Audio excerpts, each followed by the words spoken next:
little bit of body fat. We have dysmorphia. We have body dysmorphia. No, it's very funny. It's an excellent layer of depth. Oh, that we're mentally ill and like. Yes, right. Yeah, it's exactly. like an actual model, and think we're.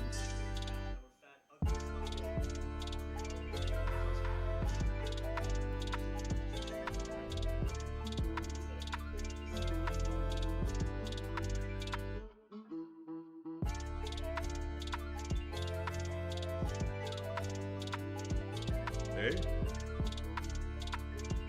Did you add everyone on Discord? For those who mute, I didn't mute the bot. For those who mute the bot,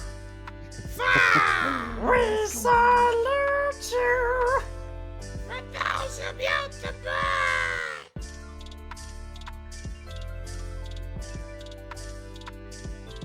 We need to think of a third tag team, but I don't know any. They can hear you. Oh, well, why didn't you tell me that, Brennan? I did. No, you didn't, Brennan. I in fact did. No, you didn't. Yes, I did. I did it, No, and then you I didn't. muted you when you guys were talking, and then you were gonna get yourself in trouble, and then No, you I didn't. said, You didn't tell me. I said we were Next live time again. You gotta tell me. You gotta tell me next time, Brennan. They didn't hear anything. got it. I kept my finger on the switch. Done. Okay, guess what time it is? That's right. Once again, it is Prime time. Prime has sent us the new WWE flavor. That should be interesting. So we're gonna go ahead and sample for the first time. This is the brand new exclusive WWE flavor. Let's give it a try. Let's give this a... Yeah! I'm just kidding. Just kidding. I'm I love just WWE kidding. still. You're not gonna trick me again. It's Meta Mood. I love it. It's in my top 3. Thank you so much for the gift. Why I do you have the appreciate whole you, thing Prime. memorized? I will always appreciate you, Prime, no matter He's what. reading Thank you my- so much. That's enough talk. Now it's time to do or die, Jack. Wow. Did they actually send you a case of that for free? For now, I think they What? probably still think I'm employed. Good thing they didn't tell you. I hope they don't stop. That's For great. sure. If they didn't tell you, they didn't tell Prime. Fair. Out of everyone they Prime send- didn't have their agent investigate whether or not they were going to renew your contract. I'd love the agent for is more WWE involved with the video. to send a message to Prime saying, hello, Prime, Mr. Paul, we have chosen not to renew Dijak's contract, which means you will not be No. receiving any more reviews on his Twitter. No! What a bad investment that would be. They send all the WWE roster free Prime, and You're the 99% only one that of them- posts about it. Yeah, 99% of them either ignore it completely or take a picture of it and go like, "Thanks at Thanks, Drink Prime," Logan. and that's it. And I'm like, well, here's my video that's gonna go viral and get 150,000 views, blah blah blah. I'm like, get this fucking guy out of here. This guy's a fucking loser. Oh, What a really? desperate fucking loser.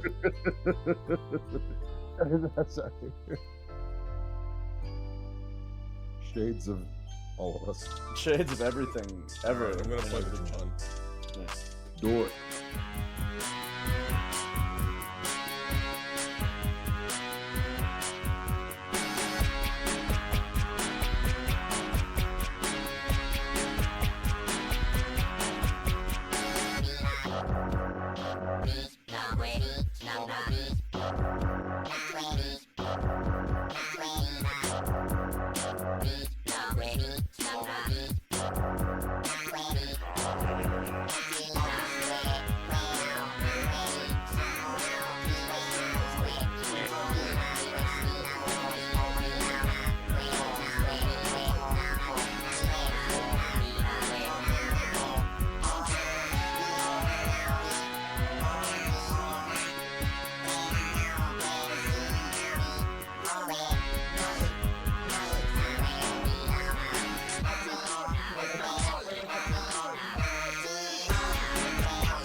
What's this fucking thing?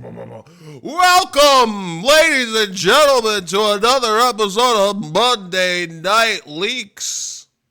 It's your What's going on? boys. Why is there skeleton? What are these skeletons? I'm trying to make sure that our video still gets monetized afterwards when we post it on YouTube. So those skeletons are gonna be on screen the whole It's part of my foolproof plan to make sure. Wait a minute! Those dancing skeletons are gonna prevent WWE from copyright striking our channel? Yes, I think it's foolproof. It's a mirrored video, and there's dancing skeletons in the middle of the screen. If Matthew could have figured this out, then he would be still on YouTube and not on RedTube. So these people watching in the chat have to watch the match with these skeletons covering all the action. Yes. All right, you know what? That works for me. Sure. It's better than nothing. Yeah. No, you're right. We're here to stream. You're gonna watch a very popular match between Dijak and Ilja Dragunov. Ilja!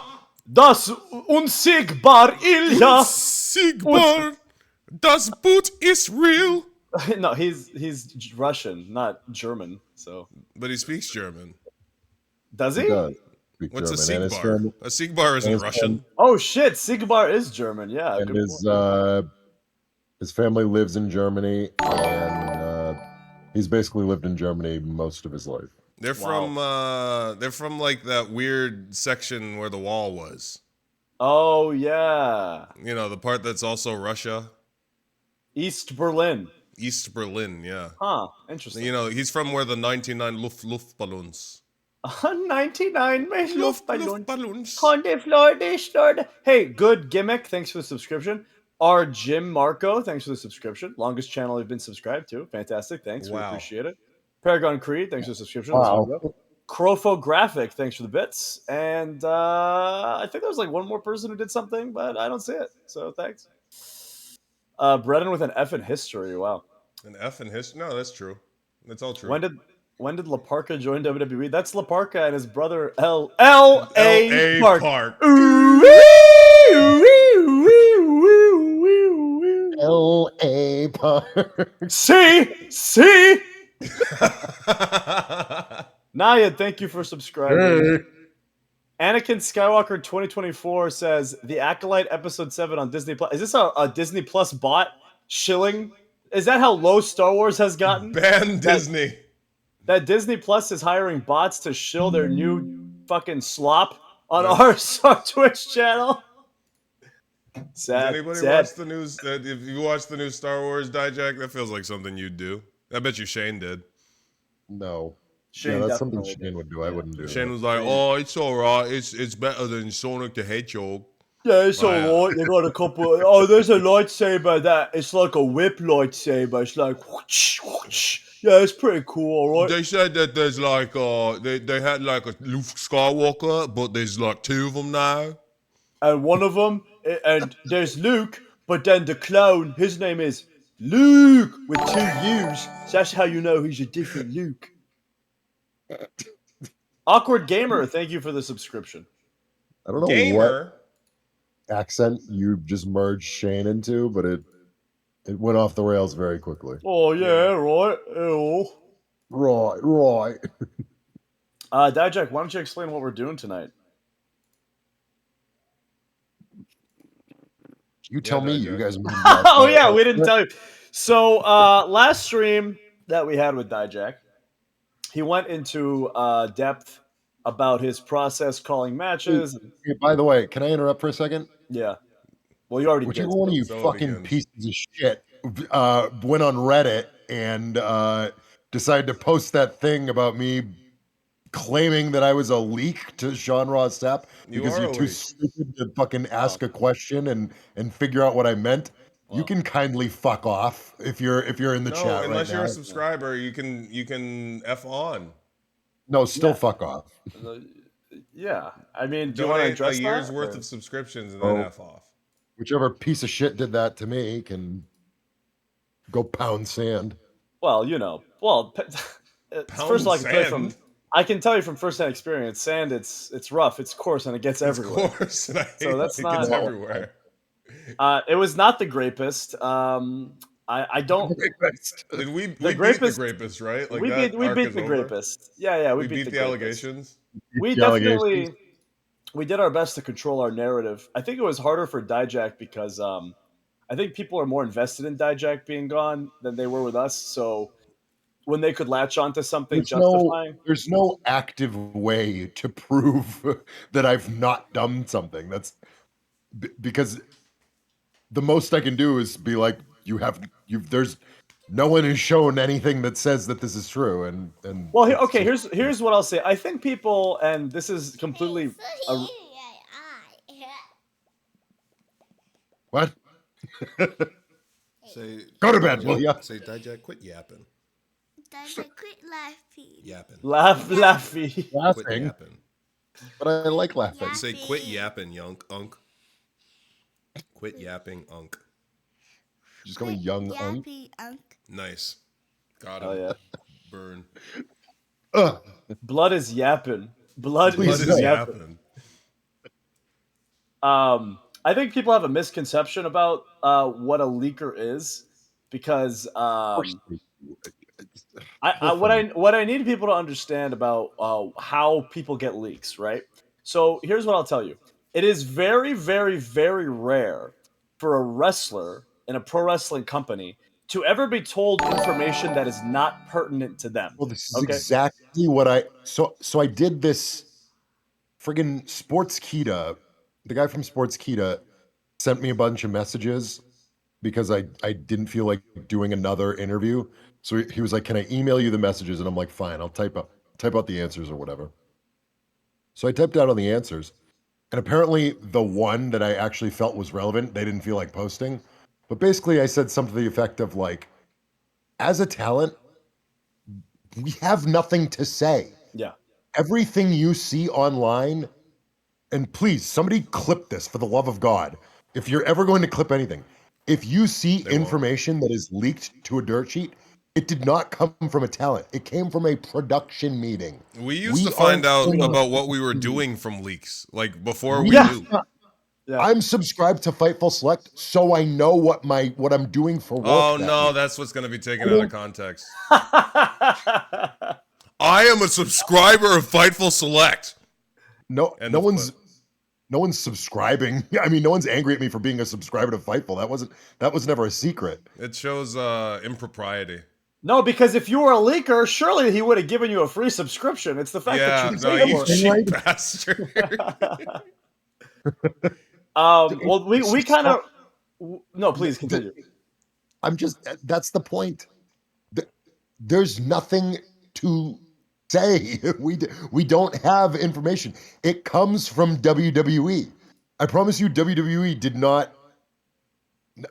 I can't promise anything because I don't know what their logic is because they Can't don't tell me. But I very much doubt that WWE said, "Oh, we think Dijak is leaking stuff, so we're gonna get rid." No, they leak stuff. They leak everything. It's their production meeting. They have the production meeting, and then all that information comes out, and that's how we as talent find out. They don't tell the talent anything. I found out that I was wrestling Cesaro in Saudi Arabia from Twitter. Yes, um, yes. so I can speak a little to about what Dijak is saying, but I guess what I'm trying to say is when you guys hear about a secret like surprise or oh, there's this person's going to return on this date. 99.9% of the time that is not a talent because we would have no way of knowing that. Nobody No, would tell us that never. unless we were betraying the trust of that person who is a secret and that person told us, which would be insane to do. Yeah, But what I'm would trying to never. say is we as talent really can't tell anybody anything except for what is pertinent to us, which is why you will see certain things like, oh, this wrestler's contract is up in 2 months. Because Yes. let's say it's illegal to contract tamper. So a talent can't reach out to other companies legally and say, are you interested if I leave this company? So here's a way to, in a neutral way, put out that you are going to be up soon in order to gauge the interest of other parties. Now, there's nothing wrong with that. That's not leaking. you're not ruining the enjoyment of pro wrestling for anybody. Like on our stream, we called, when we got fired, we called Sean Ross Sapp, and a bunch of people in the chat were like, how do you have his number? Because I leaked to him that day that I got fired. He texted me and said, I'm hearing you got released. You dirty rotten snitch. You snitched. You're a snitch. You're an informant. So when he reached out to me and said, hey, I heard that you got released. Is that true? And I said, yes. If you believe that that makes me a snitch, like, I don't really know what to tell you. You're deep long throat, story you short, snitch. Long story short, your fave has someone who is their trusted outlet, and they absolutely leak things that benefit them no matter what. Whoever your favorite is doing that. That is how it works. And you guys know this because you're never gonna. This whole thing is just a waste of time. You're never gonna convince them. Fucking, I'm Satan. I gave away all the secrets to the kitchen. I gave away the secret formula to Raw. The Krabby Patty secret formula? What? The Krabby Patty secret formula? You gave away the Krabby Patty secret formula, then you deserve to hang. It's right. It's the. First of all, we all know that's not true because in order to find out those things, you would have had to have been booked and at the show. That's another part of it that nobody's taking into account. What is Brennan screeching about? It's such nonsense. It Brennan, is such nonsense. What are you screaming about? Are you okay? Huh? What is he saying? You got a cramp? I think he's saying I got a cramp. He's cramping? He's cramping. Hamstring cramp. Hamstring cramp, yeah. You're selling this now? Yeah. Is this a way to get us to change the topic of conversation? Somebody on Reddit. Shoot crap. We had 3 matches this weekend, and I just flew, and I haven't slept much. I'm tired. Somebody on Reddit post that everybody who just shut up. Somebody on Reddit, just shut up. Can you guys just stop bothering me, please? I get it. I get it that it's much more comfortable for me to be this horrible bad guy villain. That makes your WWE viewing experience more pleasurable. I understand that. Just shut up about it. Nobody cares. Nope, really, honestly, nobody cares. I think it's totally fine. Like, you guys can be fans of the companies you like. It doesn't mean you have to think that there's some upstanding more. It doesn't matter. It's just a company. Like, it's okay. Relax. It makes them feel comfortable. It does. I get it. Honestly, I get it. I don't. I think it's really silly. Like, it's a business, and they're cutting costs. It happens. You guys can have fun watching SmackDown and Raw. It's okay. Like, you can watch whatever you want. This is how I've surmised it. If you saw what I said, which is all the truth, right? And you see that and you go, oh, that doesn't make any sense. Why did that? Why would they make that decision? If you see your brain, right, as mine did, starts to rally and try to figure out like what's going on. Why would this happen? Why would that? And so you start looking for reasons, right? And nobody looked harder for reasons than me. Trust me. I asked everybody lots of times for reasons, and I was not given any. But if you look hard enough for a reason, you're going to find one. And when you find one, that's comfortable because it makes everything right and just. And it goes, oh, I know why they didn't renew his contract, because he's a piece of shit. Now it makes complete sense. Now I can go watch Money in the Bank and feel good about it because the company that I like gets rid of pieces of shit. Well, I'm sorry to break this to you, but I wasn't a piece of shit. Well, I mean, right. You're a piece of shit, but that's not why you were fired. That's not why you were fired. Trust me. Within the context of being in a... Wait a minute, hold on. Let's remember, this is a company where, people have been arrested for murder have worked, okay? Let's slow down here.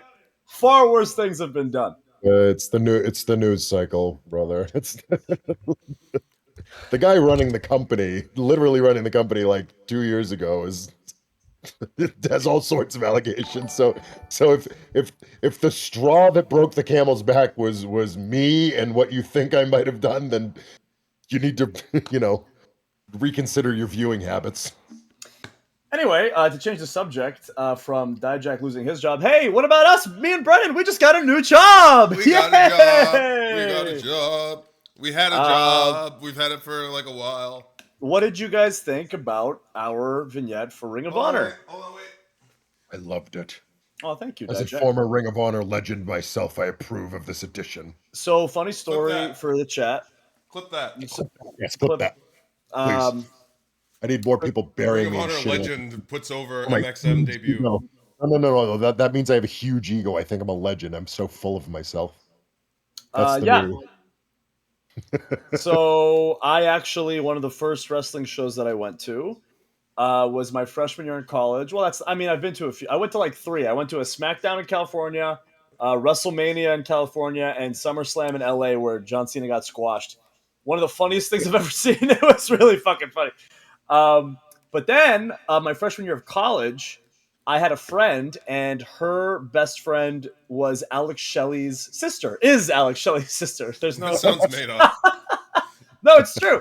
And My obviously, friend in as college, best friend's sister was Alex Shelley's no, sister. I swear. Okay, her name was Sabra, and Now her. you're doxing her. I don't need to dox her. Sorry, but her best friend was Alex Shelley's sister, and she was like, "Yeah, I'll see if you can meet Alex after the show." And I was like, "That'd be amazing. I'm a huge fan." He was tagging with Kushida at the time, and so I went to Field of Honor. I think it was Splitters. Time Splitters. Yep, Time Splitters. And I believe this was Field of Honor 2015 or 16? 16? 15. 15? 15. I did Where 2 I of them. saw a young Donovan Dickhead wrestle He was going by that name at the time? He was wrestling a young Evil and a young Watanabe. and Gauntlet match. Gauntlet match. Yes, it was a gauntlet match. That was And 15. That was 15. yes. And did you I wrestle anyone wrestled- else? No, at 16, I wrestled Elgin for the IWGP Intercontinental Championship. Did you win? What do you think? But I also got to see Alex Shelley wrestle, and then I found out. I believe he wrestled the Briscoes. And then after the show, I was so excited to meet him, and my friend looked at her phone and looked at me and said, "Oh, he lost a tooth, so he went to the dentist. Sorry." I was like, "Fuck!" And if only I had said, "You know what? Maybe I should go meet that Donovan guy. He seems like a cool dude. We could have kindled our friendship much earlier." Wouldn't that have been a strange coincidence? Said, no, get these fucking marks out of the locker room. Dr. Ryan, thank you for subscribing. But yeah, so our vignette for Ring of Honor came out. We're super excited. Really happy with what you guys have been saying about it. The reception has been awesome. Is it on YouTube? It is. Yeah, it's on YouTube. How many views on YouTube does it have? I don't know, 50? Couple 30, 100,000? No, not a couple 100,000. No, I'm close. thinking on Huge number. Twitter it said 600,000, but on YouTube I just watched it. Twitter did very well. Are you looking for more skeletons to put on the screen? No, I have enough. Surely just 2 is fine. What is that? What is that? It's so that we don't get Oh, copyright that's your strike. thing. Okay, you give me a little picture, a little picky. Are we watching it? 37,000. That's not bad. This is Mason. Go to. This is Mansoor. Look at the skeletons. They really make it better. He is the mahogany hunk, the height of fashion. My kids just watched it for the first time. They love it. He is the Sultan of Suave. We don't want to get copyright struck by AEW. Yeah. He is the man who will make you soar. You guys are talking about each other. Yeah. Of course, we support each other. I like that. We're a couple, really good friends. I look great there. Oh, that's the hardest I've ever looked. I'm so hard in that pose. Easy. Welcome to the MxM collection. Click on Ring of Honor Wrestling. I want to see what numbers the rest of their videos do. Go to videos. Click videos. Let's go! Let's go! 23, 4, 9, 7. Draws. Keep going.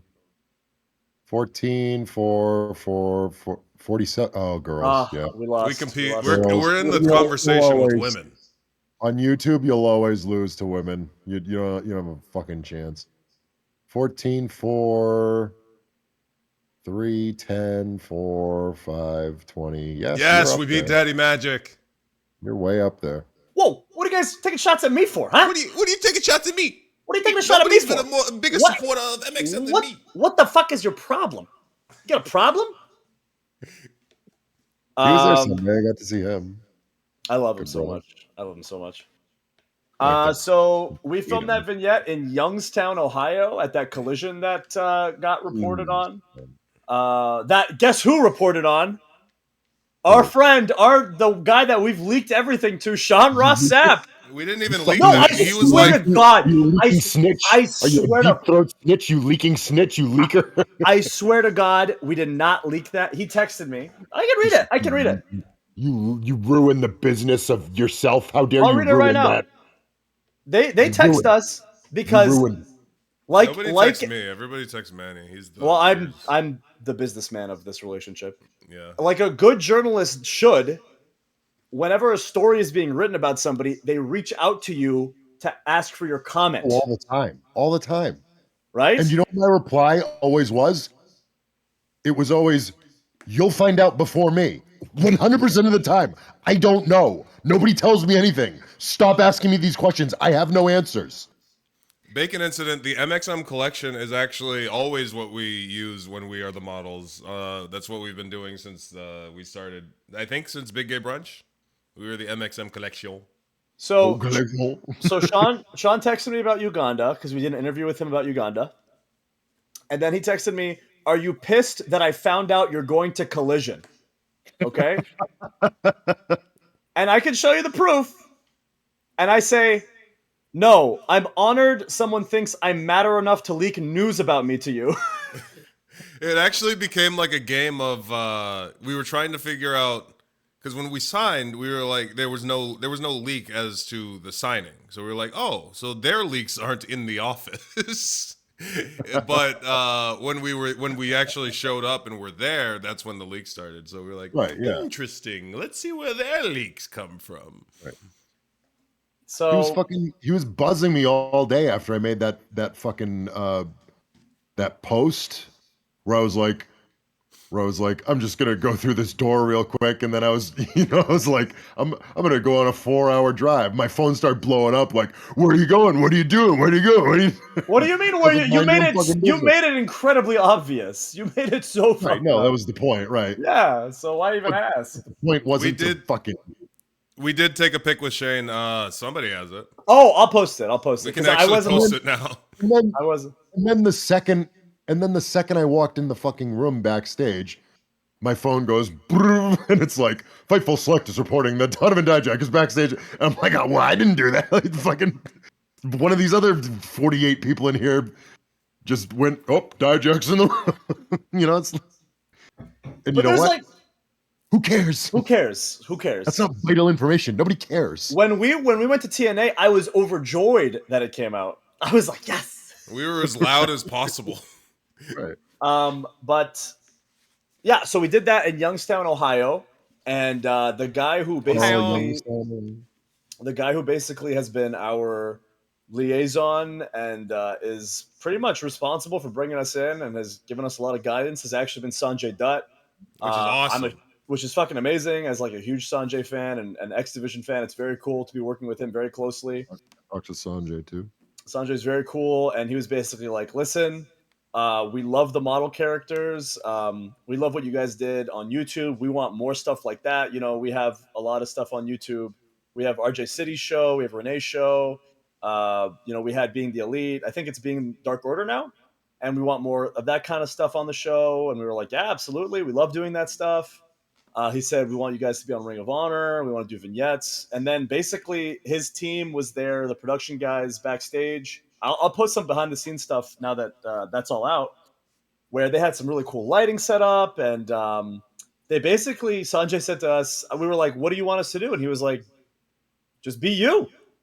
Just do you. Just And do I was like, whatever. well, yeah, do the thing you do. Do it. slow down, because last time we did ourselves, we were told we were being a little too much doing of ourselves. You know what I'm saying? We couldn't truly be ourselves. And even the lines in the Dijak. Can you guys film making it maximum by yourselves, or do you need like production help to do that? We had Andrew. Andrew Carr.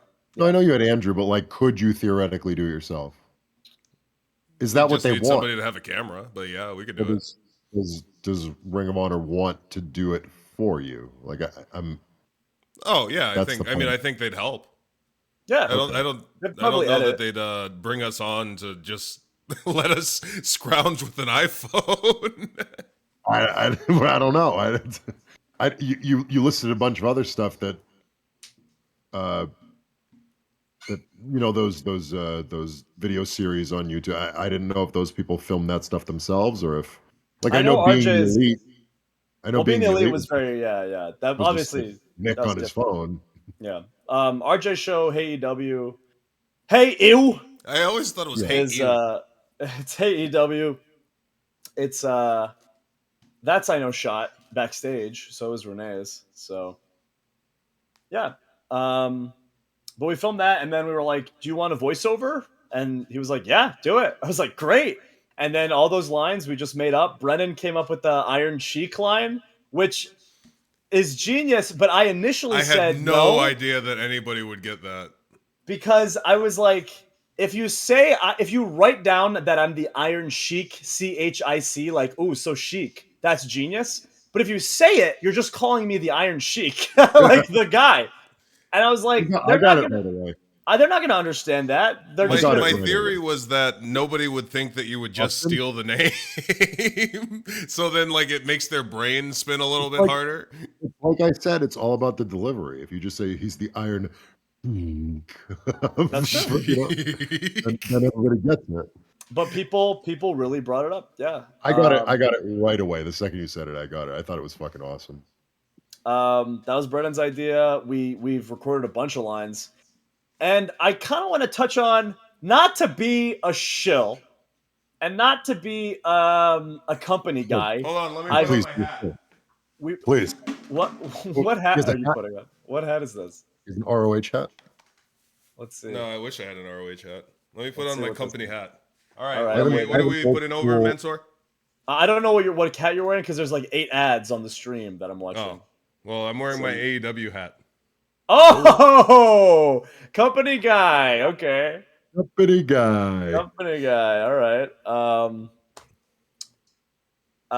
So recently, I'll just say. So Ethan Page said a thing about like going from somewhere very chaotic and disorganized to somewhere that is like a machine.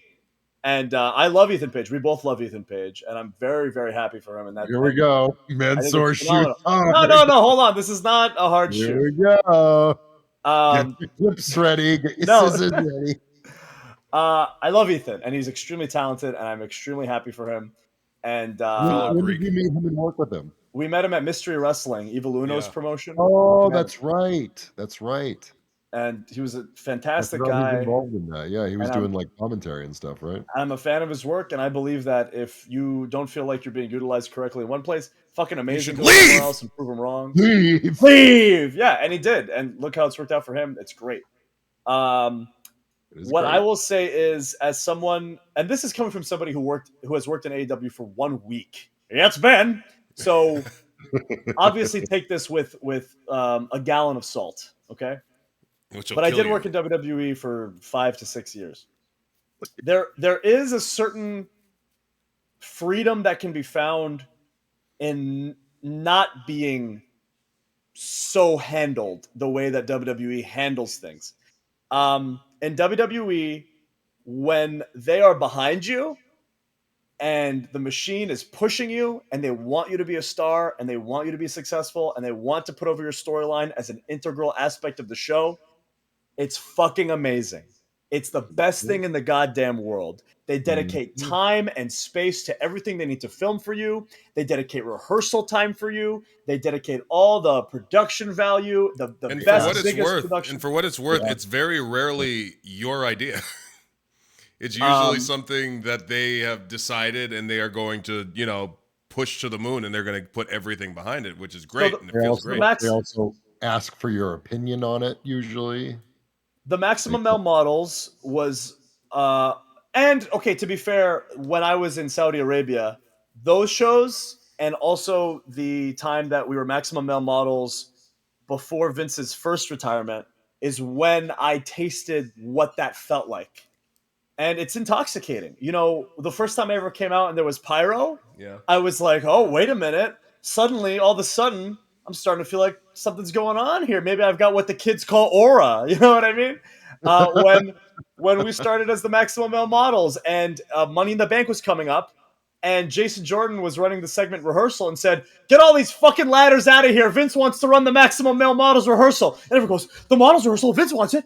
Everybody runs over the ladders and chucks them off the fucking stage, and they say, "Everybody get the fuck out! Everybody get the fuck out right now! The models are doing their rehearsals!" And everyone looks at us, and we're like, "Oh," and they're like, "Please come, it's time for your rehearsal." And we're like, "Oh my god, what is this?" And an hour is spent on us It must just, be so important. and the writers are like, "What do you want to do? What feels right to you?" Right. Yeah, here they come. So when they are dedicated to something and you're a part of it, it's fucking amazing. That being said, That's all the other part of it. I personally do not feel so. When we were taken off TV the first time after Max Dupree became LA Knight, and we were off TV, and I just wanted more than anything to just prove that we were hungry, that we were not content to sit on our couch, that we wanted to work, and that we wanted to prove that we can be an asset to this company. We started doing Making It Maximum, and from episode like 3 onwards, it was like pulling teeth trying to keep this thing going because they just did not want it. And that's not true of the entire company. I will say the writing team was very supportive, but there were people on the production aspect and the digital side, certain people that really just did not want the show to happen. And you kind of see the writing on the wall based on how you're booked in comparison to how the company kind of treats you. Now, on the other aspect of that, when we worked the 1 week we worked at AEW, we were told, make a vignette. You guys can say whatever you want. You guys can do whatever you want. And I feel for that reason, that's why it was so successful as a vignette, in my opinion. And you feel free to disagree with me. But I feel that the vignette was, and of course the production team did a fantastic job. They put it together. They shot it great. The lighting was amazing.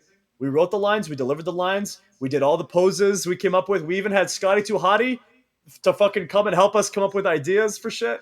And I felt that creative freedom and that ability to where basically they just told us, do you guys do you and show us the best you got. If a boss tells me, give me the best you got, and that'll be the quality of whatever it is, that makes me elated because I know I'm going to make it the best fucking possible thing it can possibly be. And I know as a creative person that's just going to fucking help us get right to the next level. But when you're in an environment where you need the machine to get to the next level, and you know the machine's not behind you, it can be very, very difficult when you're hitting your head against the ceiling. Does that kind of make sense? And that's not me trying to bury anybody You're a fucking fucking ever. shooting, selfish No, prick. You need to be appreciative of what they gave you. You signed a contract. They gave you what the contract says. You need to and I appreciate appreciate. it. I put my house. No. Bitter ex I WWE star I shoots on own company. I own the home over. I own the ceiling over my family's heads because of WWE, and for that I will always be eternally grateful. None- I got Don't aggregators don't include this part. Don't include this part of the clip.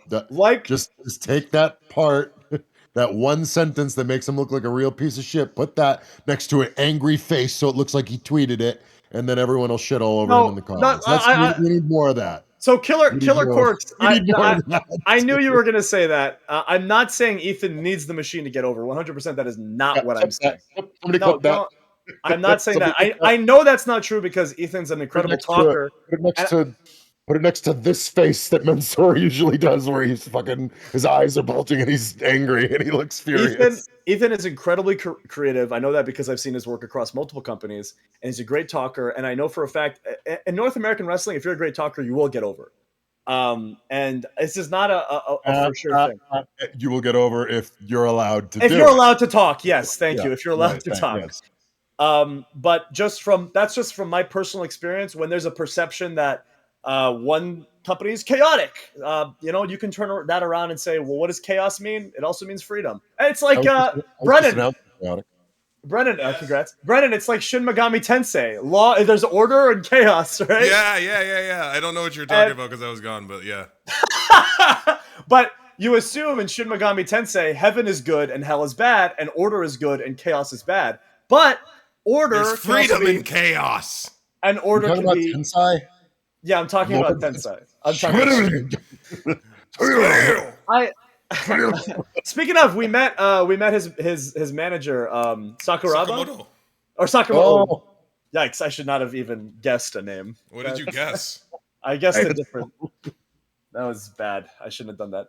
Official Chris Sanders, thank you for subscribing. But yeah, I'm yapping right now. I'm rambling. But I'm just trying to prove I'm a company guy and I'm a cuck shill for my Fed that I'm signed to. But that's all I mean to say is from my experience, when I got the opportunity to do something on our own, when we both got to do something on our own, I felt it went really well.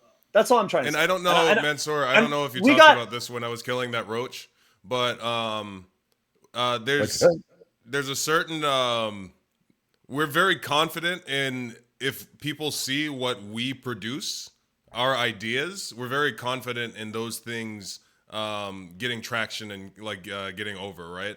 So just to be given just like a blank page, we're very happy to just have a blank Ethan page. We love a blank page. We love a blank page. We love a Adam Ethan page, blank page. We love a blank Adam page. Adam, we love you have your own company pages to choose from. Choose your own company's page. Hangman. Oh yeah, you're right. Hanger, as the kids like to call him.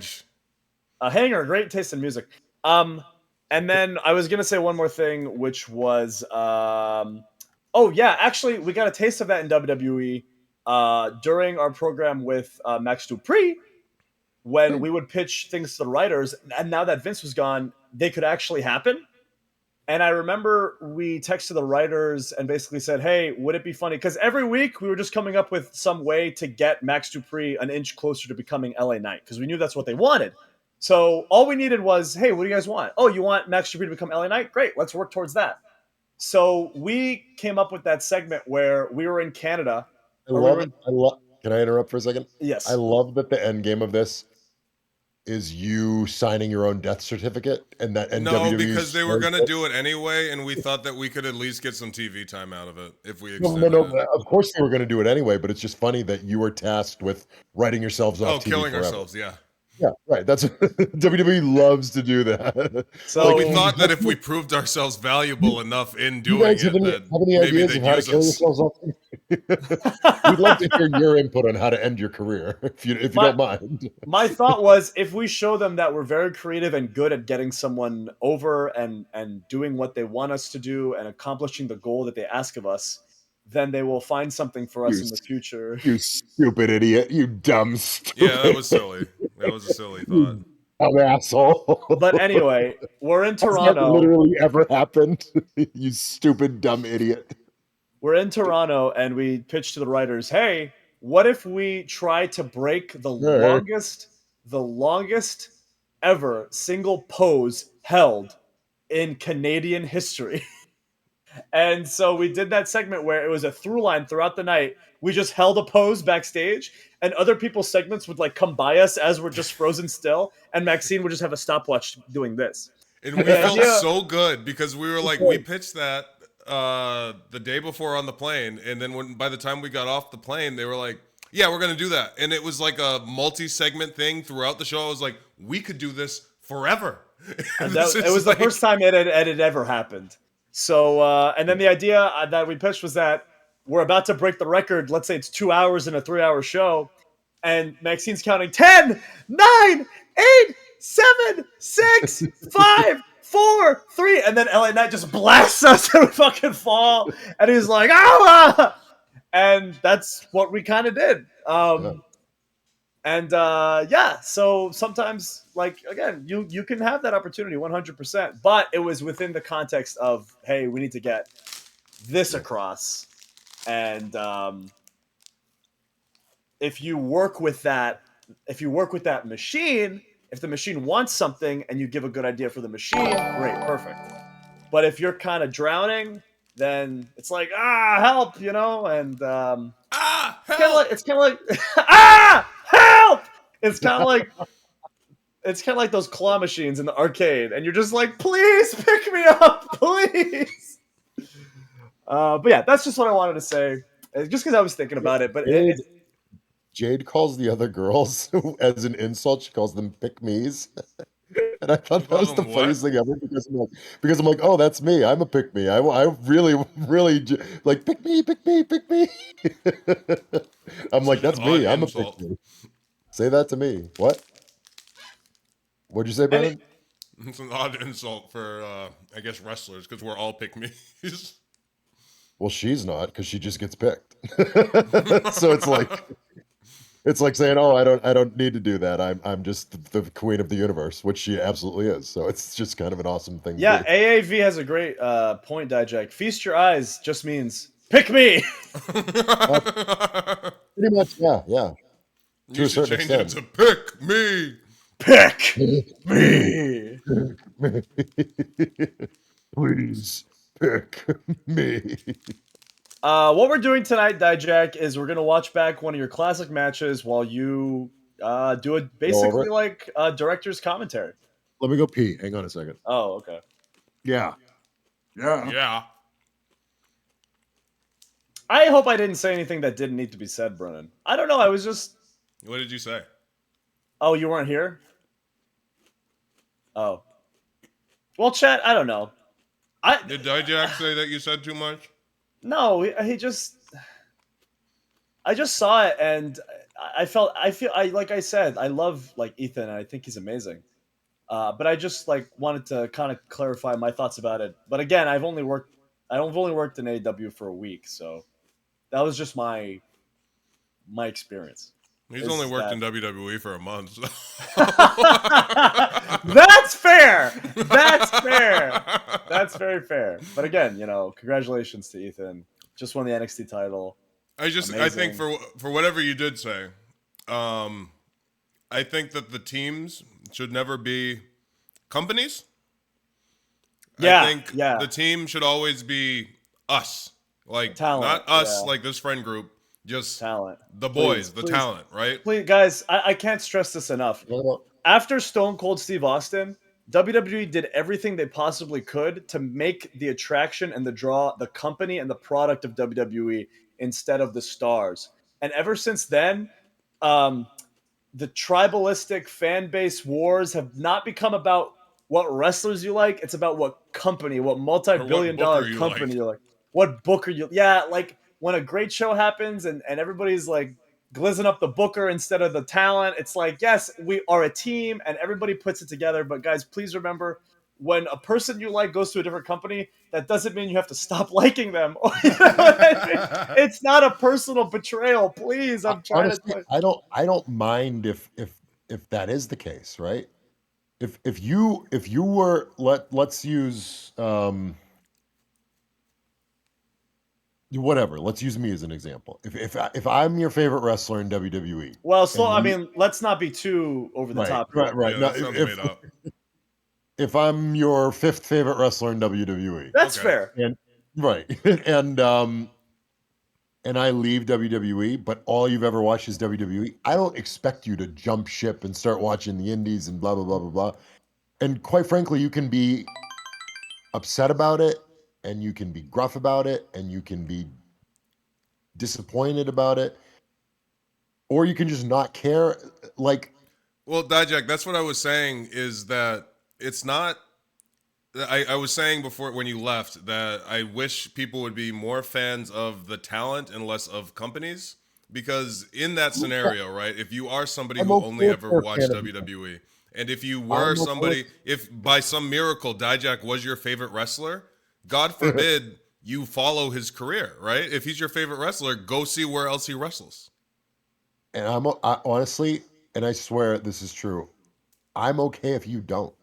If your product is WWE and you're used to watching on Mondays and Tuesdays and Fridays, and that's it, you're in your routine, and I don't expect you to bend over backwards for me. I really don't. Some people might, and that's cool, and I appreciate that. All I want, right?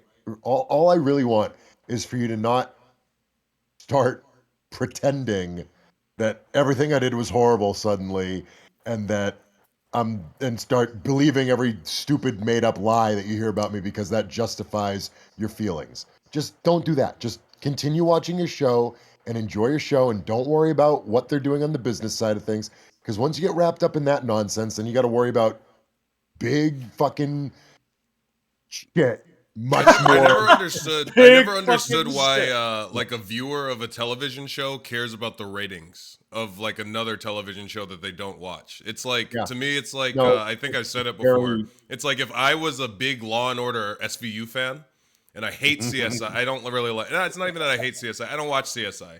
And then every Yeah. time, like the reviews or the Nielsen box ratings come back at the end of the week, and I'm like, "Let's go, Law and Order SVU, 1 million views. Let's go, better than CSI.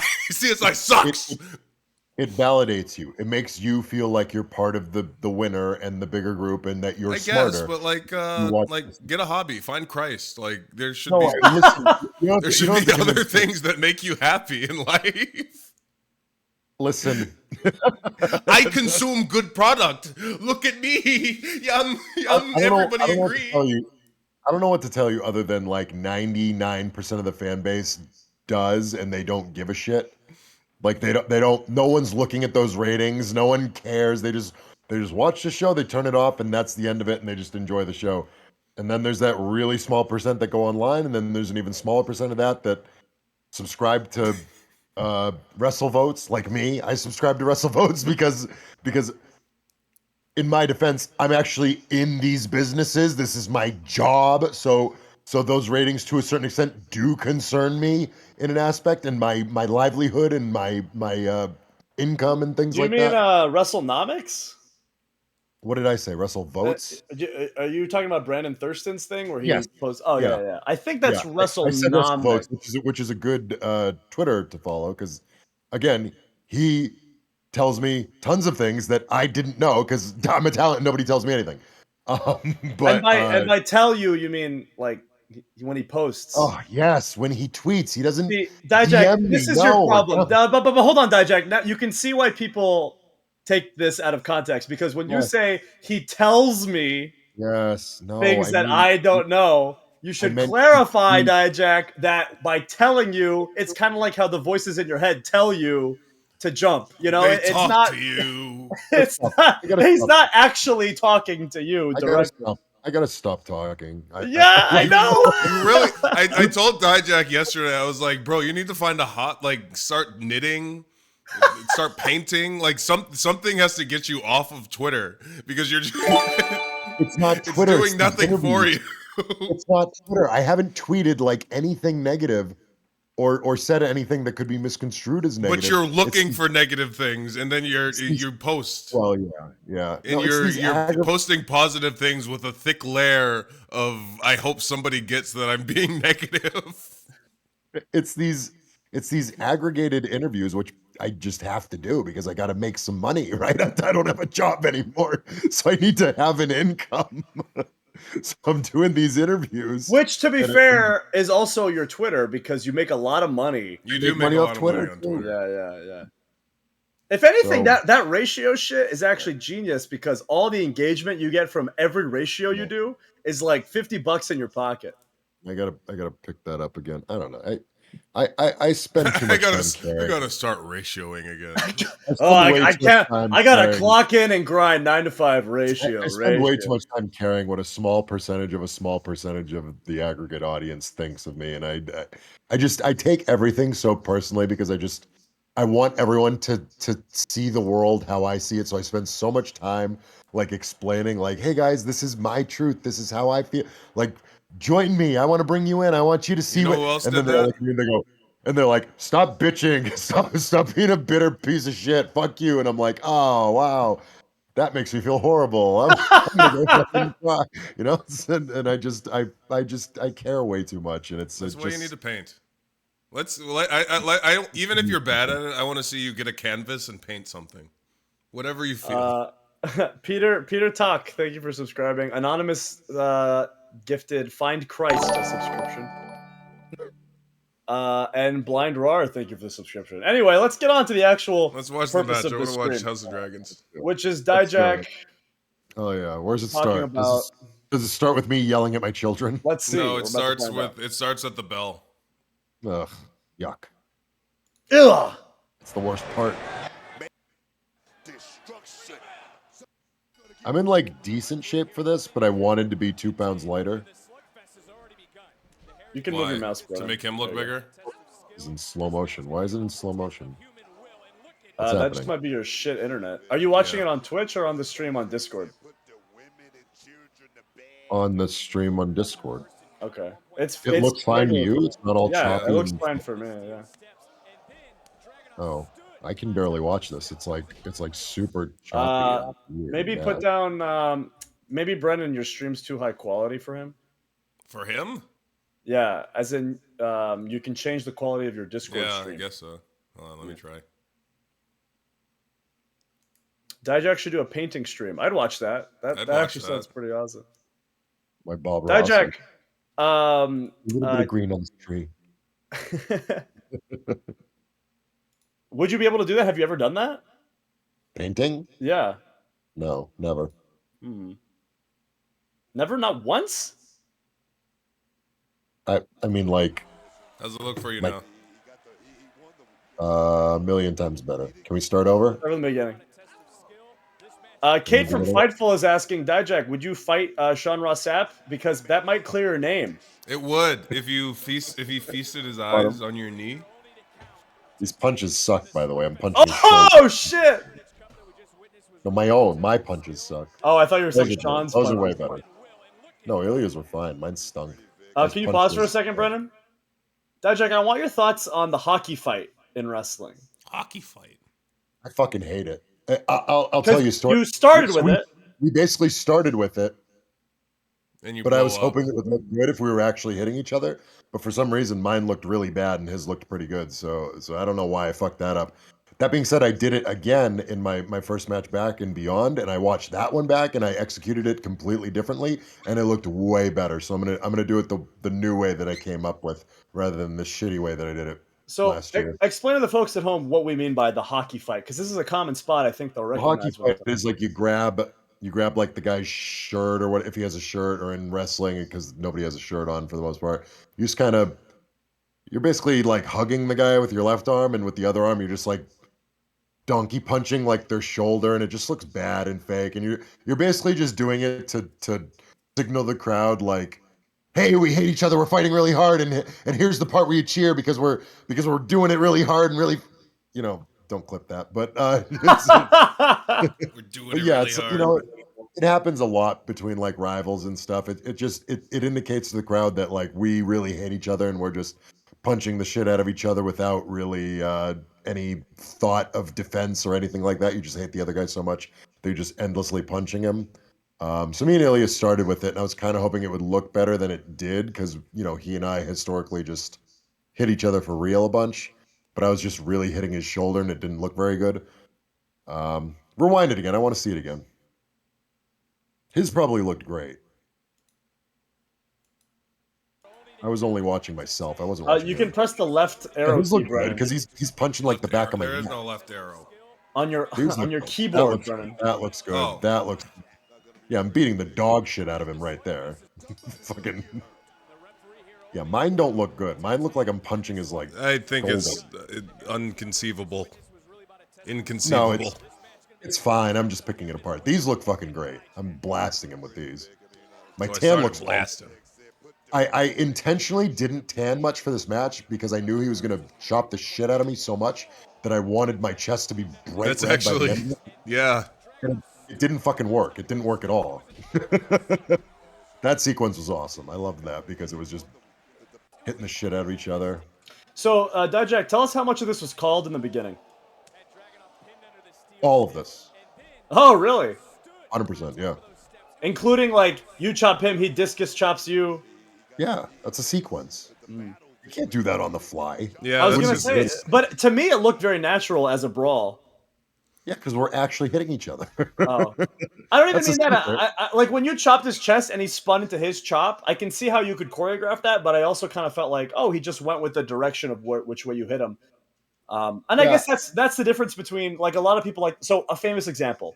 William Regal has been quoted saying, "Once I found out that Macho Man and Ricky Steamboat fully choreographed their WrestleMania match, spot for spot, move for move, Yeah. it made me appreciate it less."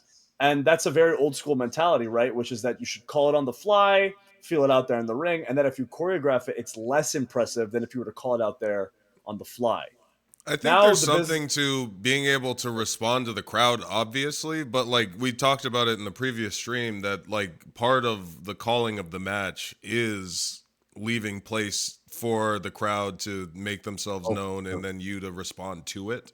So I don't know, maybe not to I don't know, sound like new school foo-foo nonsense, but like maybe we've evolved past that state of just like, oh yeah, no, choreograph bad, because it's like a hybrid version of it. It's choreographed, but it's still with the audience in mind. Because that's why To be you fair, don't. I think the issue with choreography isn't the fact that it's pre-planned just straight up, right? Because like acting is pre-planned and straight up. There's a fucking script like 99% of the time. You're reading a script, it's planned, it tells you what to do. The But everybody best loves ad-libbing.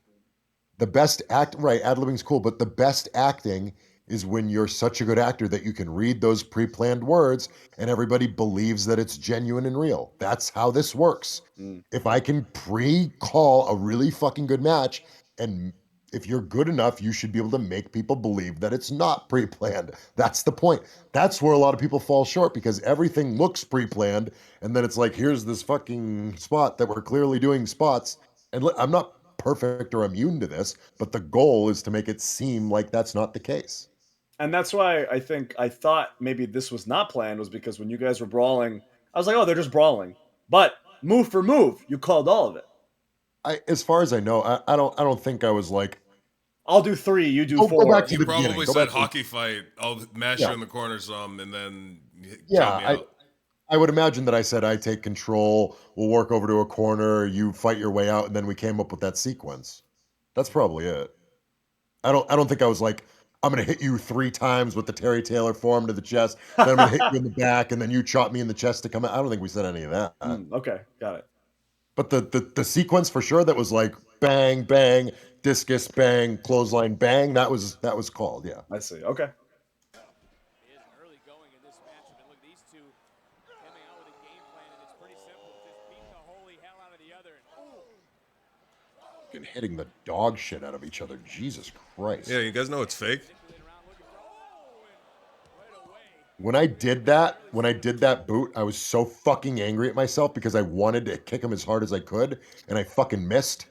Yeah. But the angle looks like I killed him anyway. So it's actually the best of both worlds because I didn't have to fucking nail You him. didn't have to Right. kill him. Yeah. Yeah, I didn't have to kill him, but I'm sitting there thinking to myself, match already sucks. That's what I'm thinking. You already fucked this match up. You suck. You stink.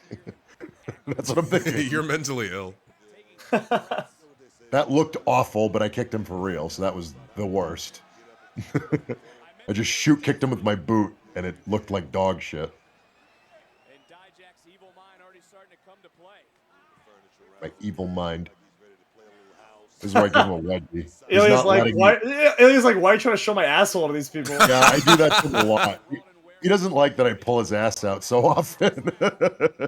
Has he expressed that to you?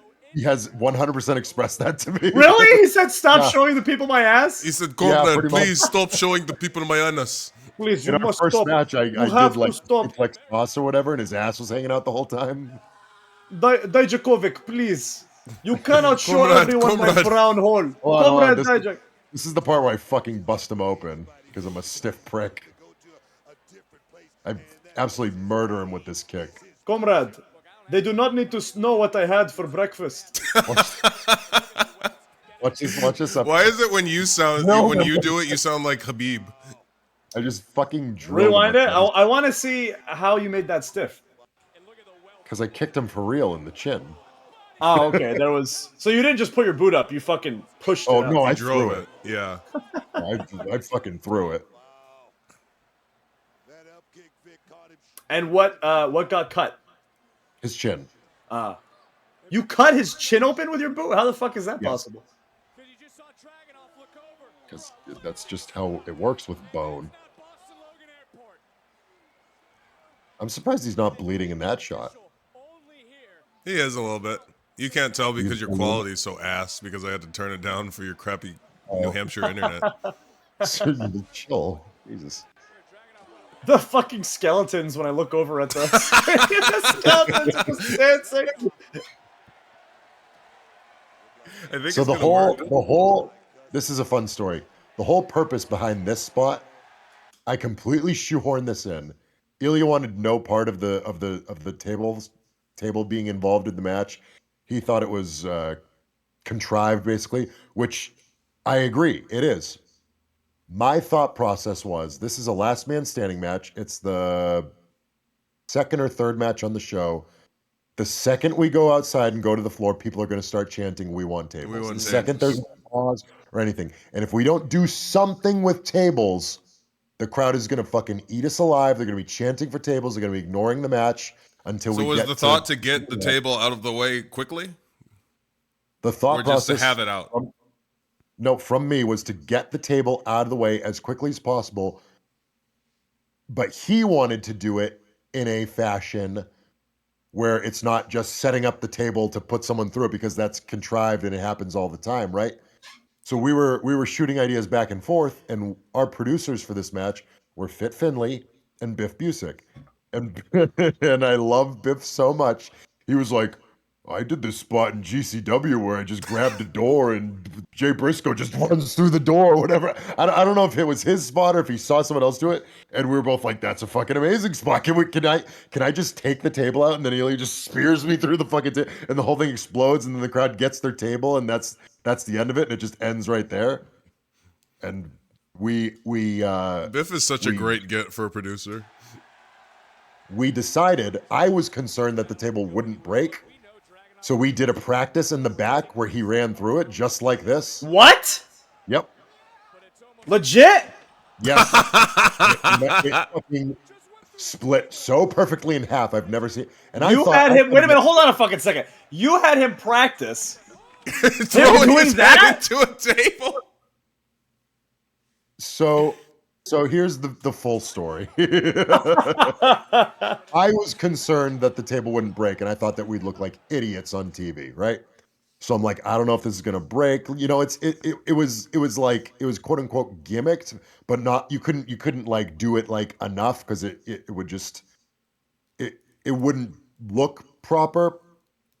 So and it's this thing where it's not where my body is holding it, but there's give with my body. It's not like propped on something. Yeah, I get So I was that. concerned about the angle of explosion. You were worried that you weren't hard enough for it to break. Right, exactly. Yes, yes. Obviously, watching it back, that was a silly thought, right? Because he could have hit that half as hard; it would have exploded just like that. But yeah. So I was like, can we just like practice this with like an extra or something? And they were like, yeah, sure, we'll get an extra. Wait a minute. Wait, hold on. Stop. Brennan, do we think the extra held the table or ran through the table? I think he was suggesting that the extra run through the table, and then Ilya was like, "No, comrade, I must make sure I do it myself." You're pretty much. I wanted to hold it, and we wanted the extra to run through it, just so I could see that it would Dude, break. I wanted a proof of concept, and I wanted the extra. I wanted the extra to do it like a quarter speed, just so I would know that it would happen. I knew that it was possible. If That's I all was an wanted. extra and a fucking wrestler picked me out and said, "Hey, I need you to not be on the show. I need you to put yourself through a fucking table on the outside," I would be so what pissed. happened? Here's what happened: is they went to go look for an extra, and there were no extras. We didn't have extras that day.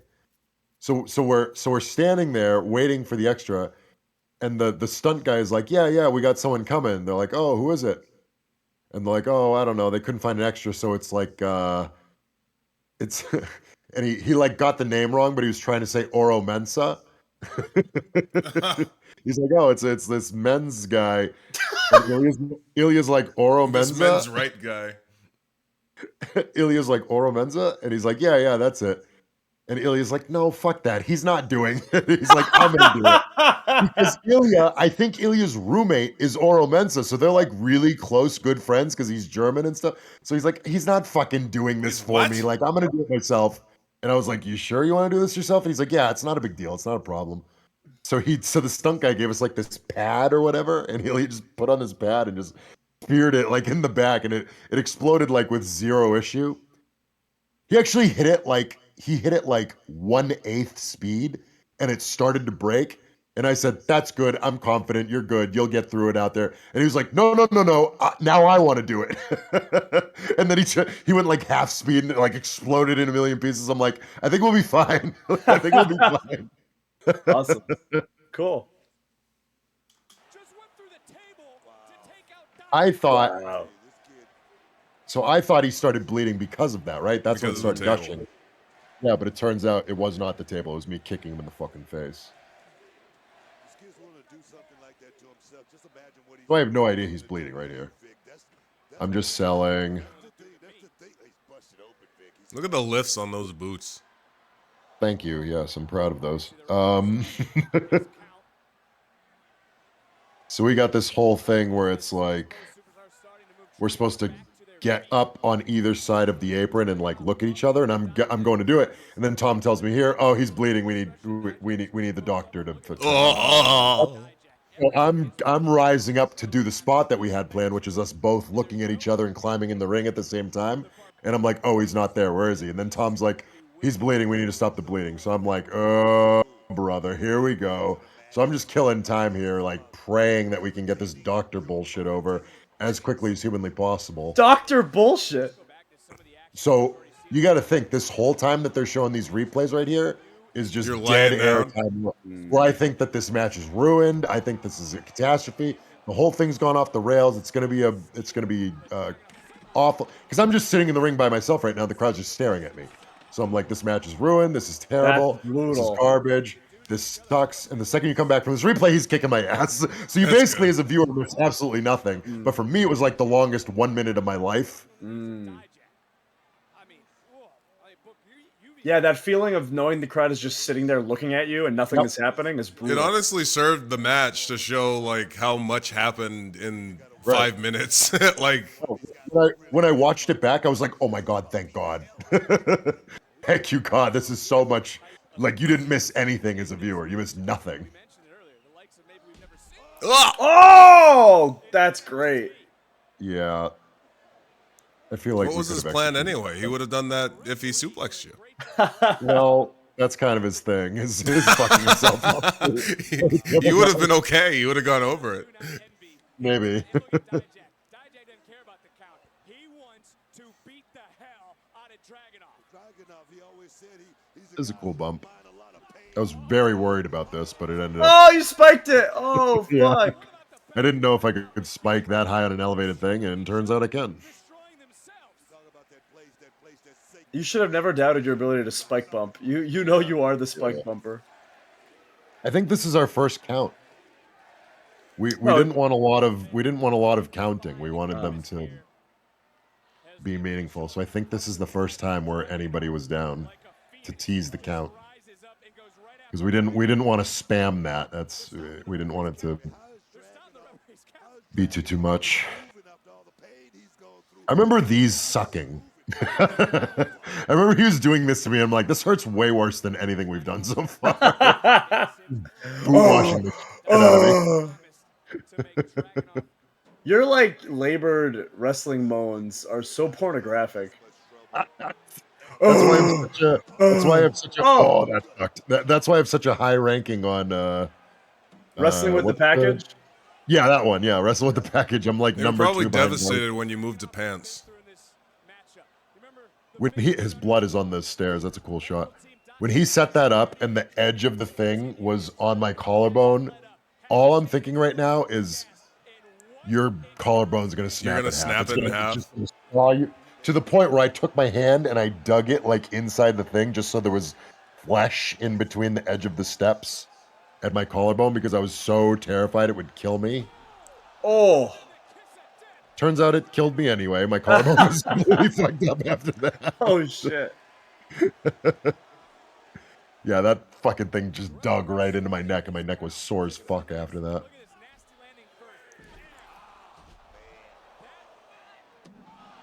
Jeez. Looks so good. This looks awesome too. Look at this shot. Boom. The way that it got pushed up and into your like jaw. Yeah, it didn't tickle. That's a good tease. I feel like a lot of the teases got kind of lost in the wash. Yeah, because they just Like, I want to got say like- ook ook. Well, yeah. This spot was awesome too. Yeah, he fucking. There's like a cool like discus chop to the ground too that I thought was awesome.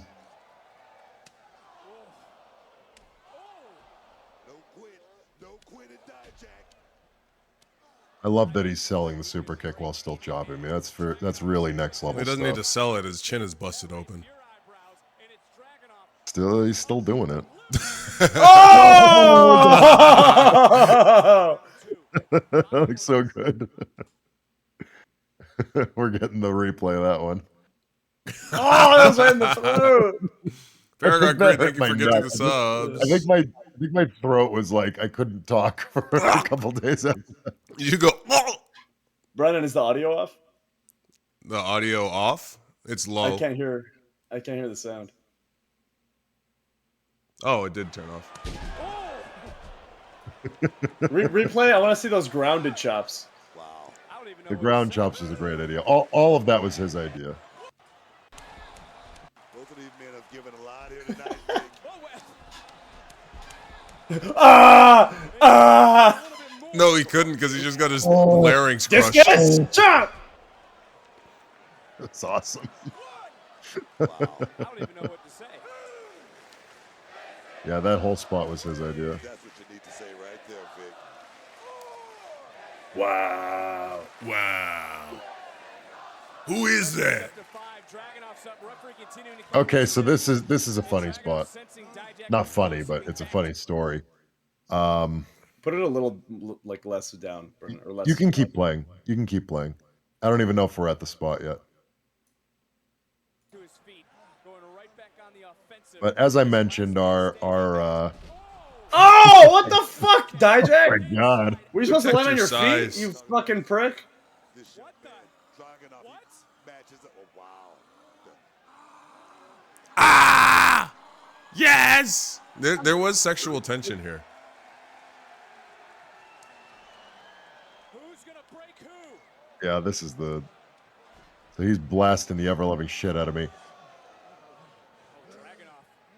So this originally, Trying to break that grip of Dijak. his idea, he wanted me to choke slam him straight to the floor from the apron. Which, by the way, is a bump I've taken, right, from Damian Priest through a table, but that doesn't do anything. It was just...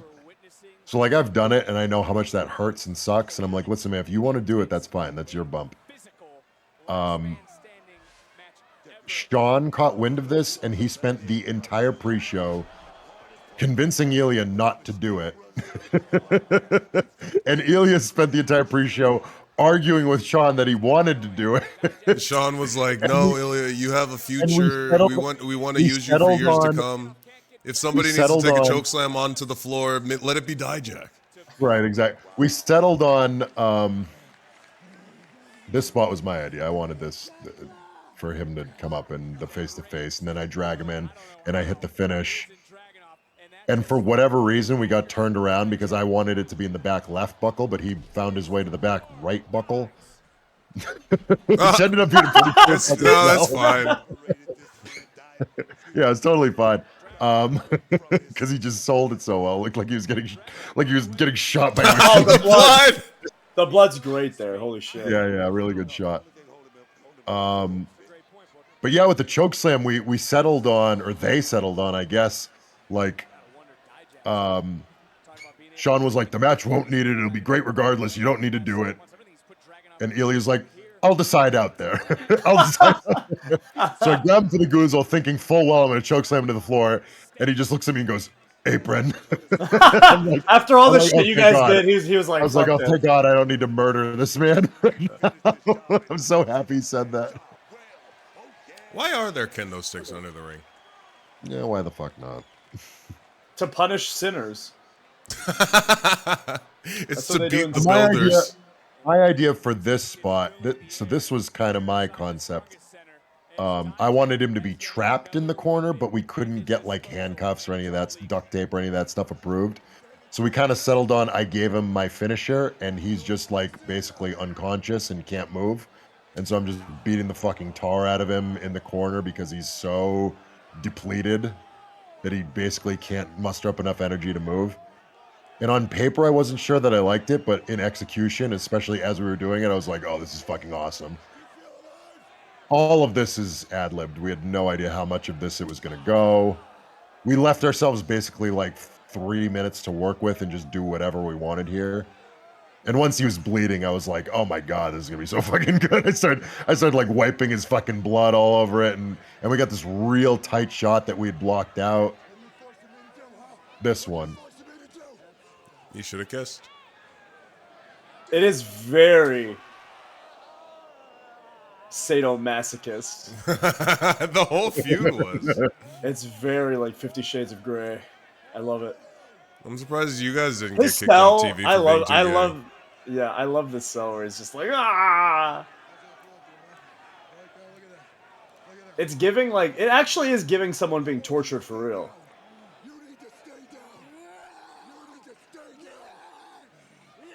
All of this is on the fly.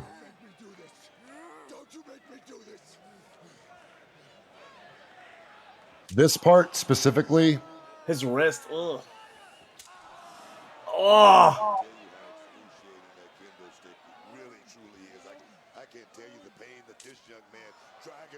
I think I almost killed someone in the crowd with this throw. Oh shit.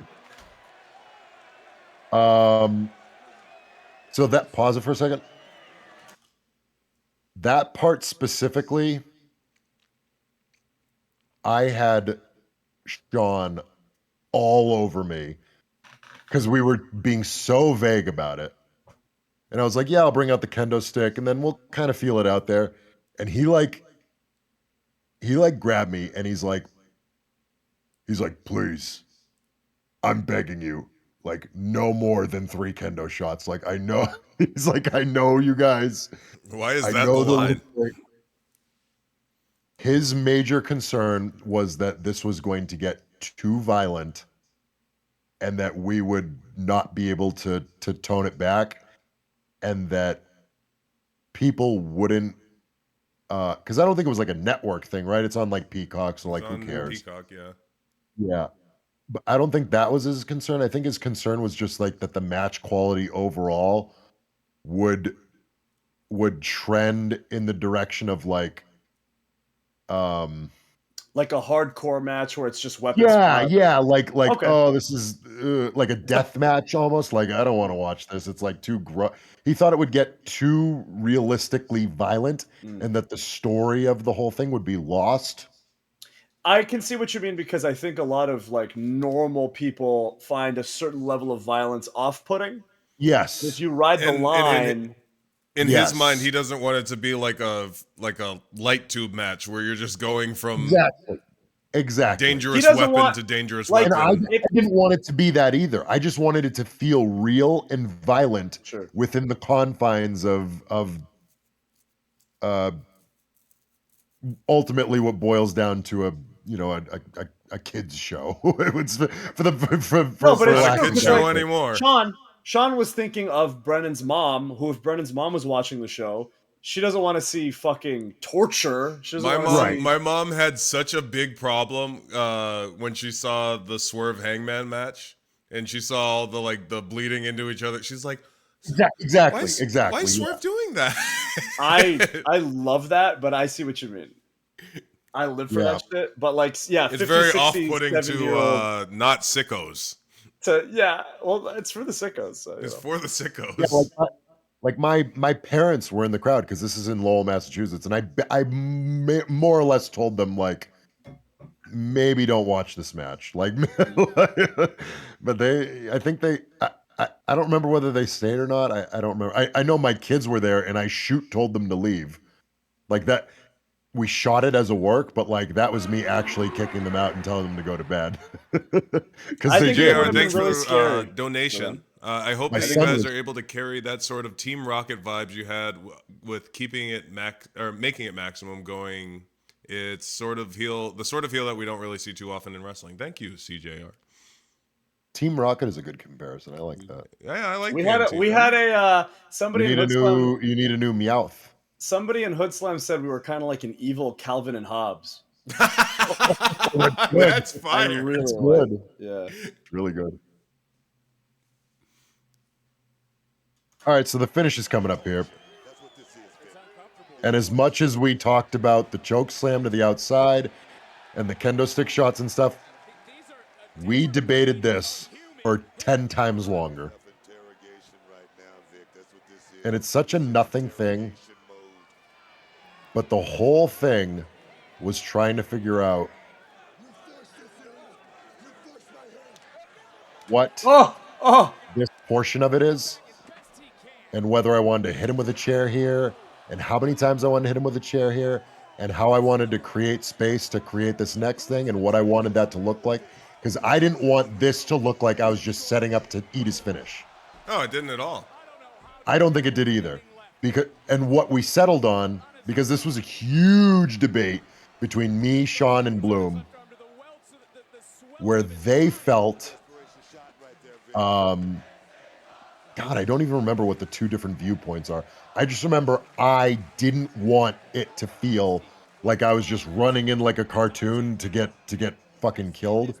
So we settled on I would execute it in a way that felt like I was just generating space to Yeah, it to felt like quickly you come you in. hit him once. You just hit him the one time to like keep him down, and you were gonna like set up for like a kill shot basically.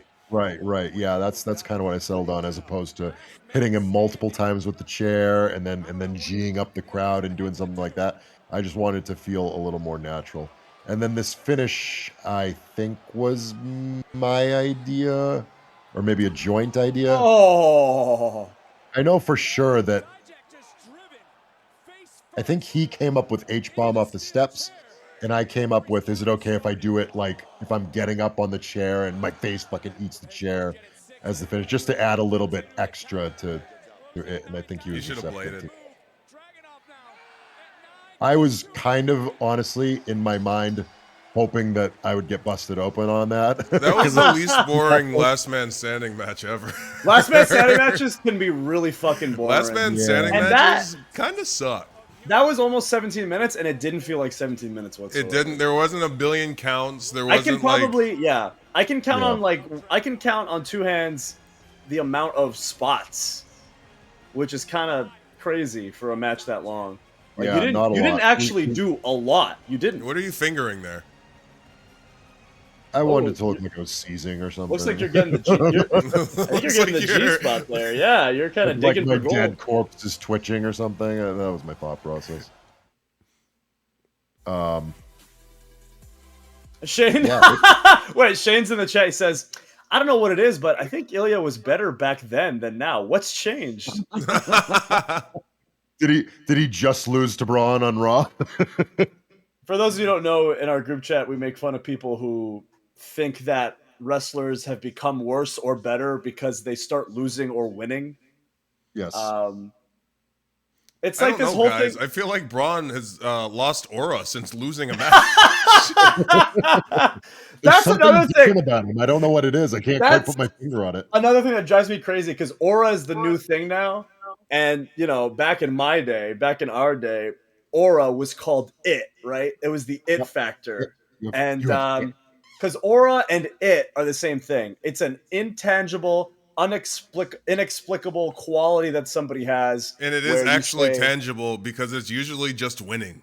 Okay, but okay, so here's the thing. I do believe it exists, but Yes. when people say, look at the aura, and it's just a guy holding a belt while pyro's going off, Yeah. and there's fucking smoke and lasers shooting everywhere, and the announcers are going, and here he is, the greatest wrestler of all time, There are the certainly- monster, fucking amazing, superstar, best wrestler ever. It's this guy. You're like, There are this- certainly this- people this- who could come out with nothing and still have aura. Like, there's definitely examples of people that could just walk out and is like, wow, that guy's got something. But the way that it's used in the popular conscious is when usually people just... say this person lost their aura, like Kiros is saying, when somebody says he lost his aura, it just means that they've been losing matches. It's not their fucking fault. Like, they didn't lose anything other than what some fucking booker decided they should lose. It's not their fucking fault. Stop blaming them. It's Nope, it's their fucking fault. boggles the mind. Sometimes they justify it by like, oh well, you should have complained more. You should have politicked more. It's your fault because they have to blame us. It has to be our responsibility. That is so funny because the same people who would say that would also say you deserve to be fired if you bitch too much. 100%. If you- 100%. You should have stuck up for yourself. Oh, I did. Well, then you deserve to be gone. What? Obviously, okay. So You hear yourself? I knew. So here's the thing, right? I knew somebody was gonna bring up Obafemi because right now he's in the conversation.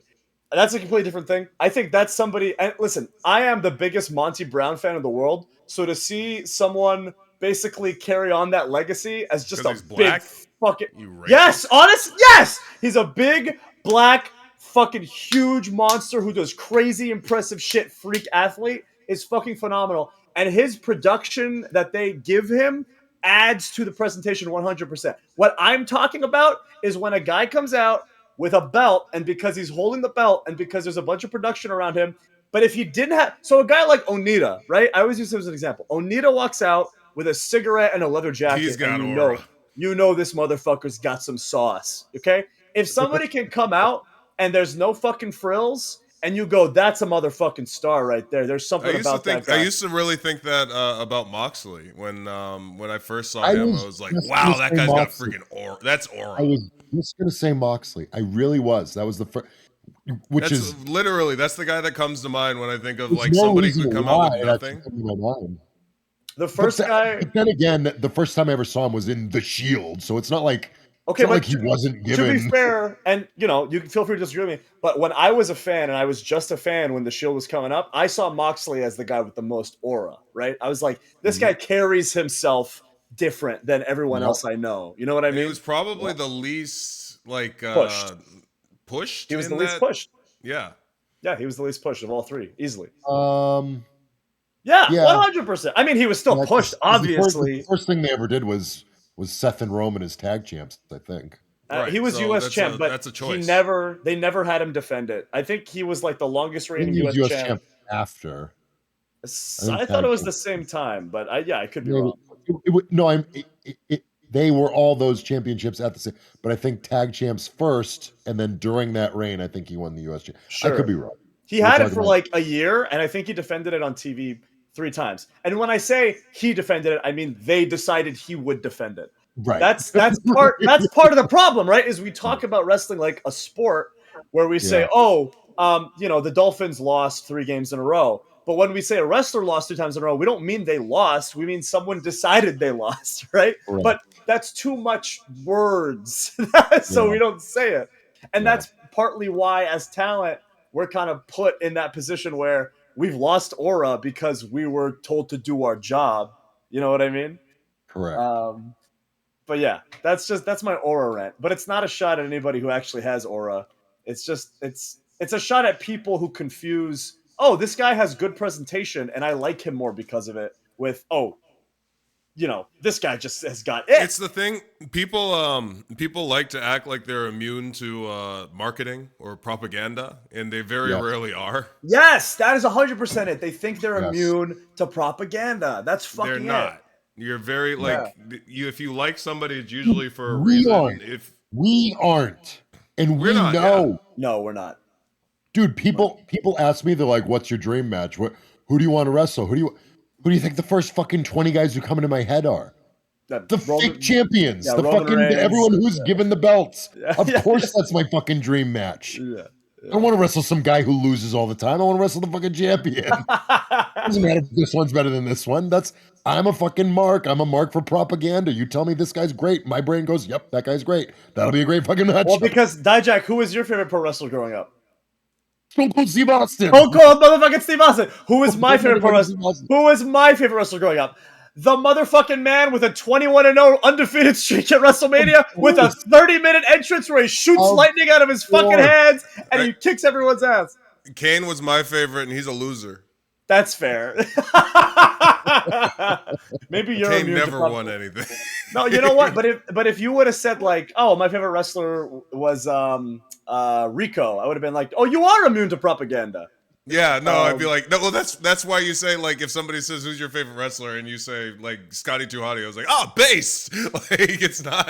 I love that on your scale, Kane was a loser. We're talking about a former WWF champion. He was We're a talking loser. about Yeah, guys for a day, for one day, For bro, one for day. one day, bro. He had it for one fucking fucking day, bro. debuted. He Yes, fucking fuck up. he's debuted a by better ripping the loser than skull. all of us, but at the end of the day, he was the No, guy that no, got built no. up for people to beat. I He will say right now. shot fire out of the fucking ring. Hold on a second. I will say it is That's better. our big loser. It is better to have never had than to have had for one fucking day. Okay, one fucking day. He couldn't hold the T-Bar belt. would like to talk to you about that. T-Bar As would if, like to have a conversation. as if you wouldn't bitch and have a fucking meltdown if you won the belt and lost it the next fucking Raw. You would lose your fucking mind, and you know it. Not as much as I lost my mind with everything that happened. I think you would and more. I was like, why don't they think I'm good enough to carry the title for longer than a day? Was this a rib? Was this a rib on me? If it was Vince, it might have been a rib, but No fucking chance. Really? I don't think I would have been like, "Oh my god, I'm so grateful. Oh my god, this is the best day." But like in hindsight, I have enough perspective to know what it feels like to be a big fat loser. I know what that we all know what that fucking feels like. And to not be a loser for just one day, you'd look back at it and be like, "Well, remember that time I wasn't a fucking loser? That was nice." For one day, yeah. Or in the Yeah. case of, like Kay's is saying, Rey Mysterio had it for 2 hours. For me, it's not even like I was so desperate for anything resembling a push that when I started being featured on like multiple premium live events in actual storylines, that's the best time of my career. It didn't matter that I lost all of them. That was still the best time of my career because I felt relevant in some capacity and respected as a worker. And in my brain, I was just like, listen, they trust me enough to go out and do this continuously. And even though I'm losing, I'll still get over. And that's a quality. That's a trustworthy quality. And thankfully in NXT, it proved that way. Less so on Monday Night Raw, Well, apparently. I mean, yeah. In a way, if you were only- the Kane of NXT in that. You were last the run. Kane of NXT. Sure. Yeah, that's true. I would have taken the 1 day run, but sure. Yeah. I would not have said no. I would not have said no. Yeah. Well, that was fun. I was That was fun. I don't even, you know what? I don't even want to say it. No, I no, don't no, wanna- no. Go on. Go on. Shoot Who I you your feel like married? someone's I'll gonna, disavow. I feel like someone's gonna clip this and shit all over it. Okay, If I say yeah. the thing, Are you if gonna I marry say the somebody? Are thing you gonna marry that I somebody? told you guys about my age, remember I told you that anecdote earlier? Your Yeah. age. You think people will clip that and shit on me for it? Like, oh, he's Oh disgruntled. yeah, he's- definitely. Yeah, Yeah. I'm not gonna say that. I'm not gonna say it. Well, Postmodern why? Never podcast. mind. Thank you for the gift subs. Postmodern art. Thank you. Are you upset because some people think you're too old, even though all the biggest stars in the company now are over 40, including the new ones? Who, me? Yeah. No. How do you not remember what I said earlier? You didn't read the chat. Did you say it? Did you say it in a voice message or did you type it? Because when you send like 8 voice messages, I'm not listening to all those. I'm sorry. No, you sent a bunch of voice messages. I didn't listen to those. Let's listen to them right now. Whoa, whoa, Don't do whoa, it. whoa, whoa! I don't Don't know. do Whoa, it. whoa, whoa, whoa, whoa, whoa. I don't know what I said in those. I don't know what I said in those. Okay. Let's not.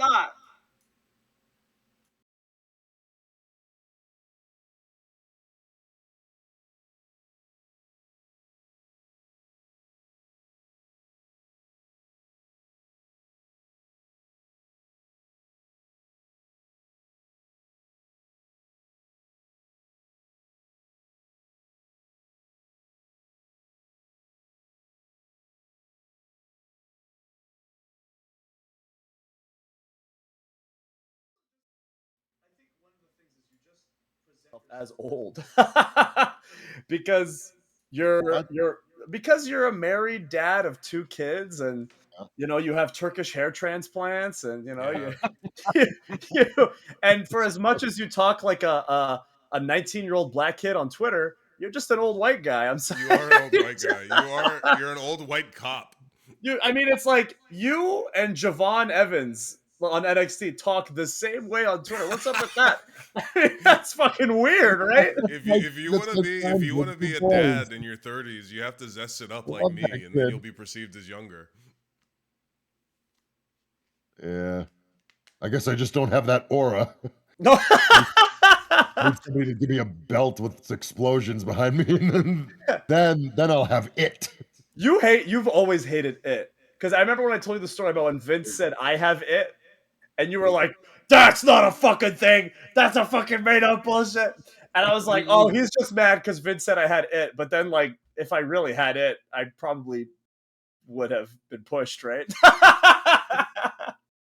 That's the other thing we do. We decide that their pushes are based on how good we are and how much charisma we have, and Yeah. it's not based on that Yeah. at all. Especially not Vince. It's usually timing, luck, placement. Like when we were the models, we were just there and not doing anything, and I think it was easy to just be like, boop, boop, even though Pretty Deadly were right there. Timing, luck, and placement, yes, but you're missing a big piece of it. That Are we talking we about bas- my penis? no, well, yeah, we basically can't talk about it because if once you start talking about it, you just seem like you're just making shit up and that you're venting and bitching and whatever. Oh, okay. Sure. Uh, But that's the reality. Mm. Okay. We can On chat that about note, it later if you like. yeah, please message me. Well, Ooh, very spicy chat. Ooh, we're keeping things from you. Ooh, we're very secretive. Meritocracy? Yeah, there's no entertainment industry that's a meritocracy. It's not like wrestling. Every sport is a meritocracy because you can factually, objectively look at the performance of somebody.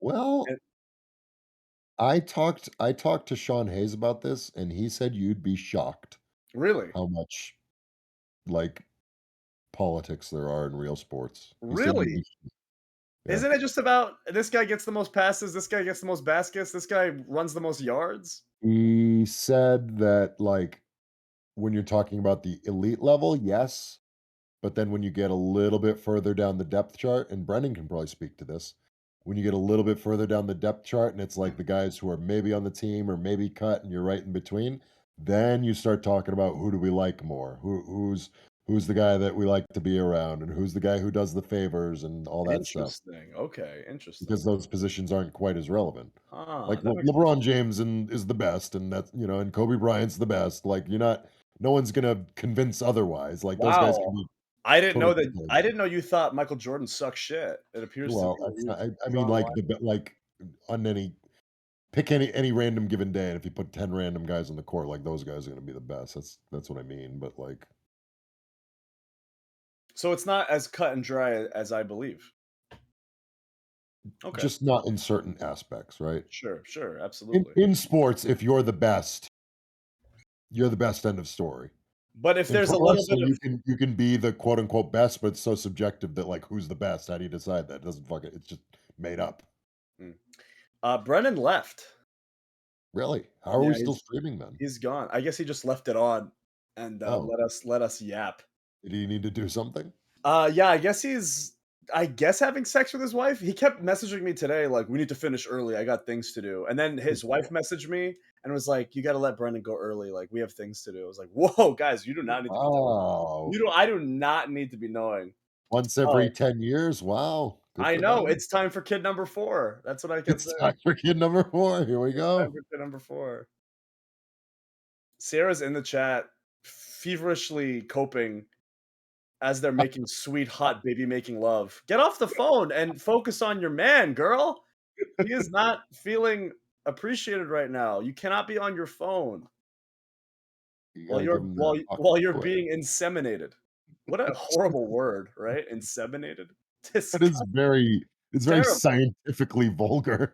Right? I never want to hear that There's someone. nothing intimate about it whatsoever. I would never want to hear a woman is being inseminated in my Oh life my because god. that just Oh, sounds like some sort of evil science experiment is being done on yes, it does. House Like of D. a House of tree Drag. of some sort. All right, I guess we'll wrap it up. That's what she said. Uh, we can't even end the stream because Brennan controls the stream. So I guess it'll just I guess, endlessly stream yeah, forever. I guess we'll just leave and then you guys can just, Leave. yeah. So yeah, leave. All right. Boring. Boring. Boring.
Dun, dun, dun, dun, dun, dun. Shut it down. Dun, dun, dun, dun, dun, dun. Shut it down. Dun, dun, dun, dun, dun, dun. Shut it down. Dun, dun, dun, dun, dun, dun. Shut it down. Dun, dun, dun, dun, dun, dun. Shut it down. Hang on a second. Shut it down.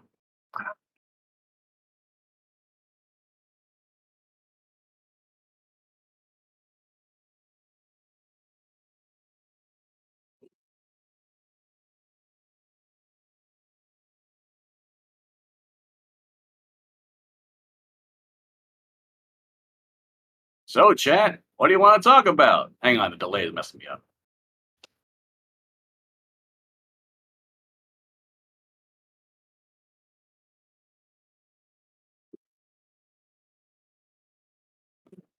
There we go.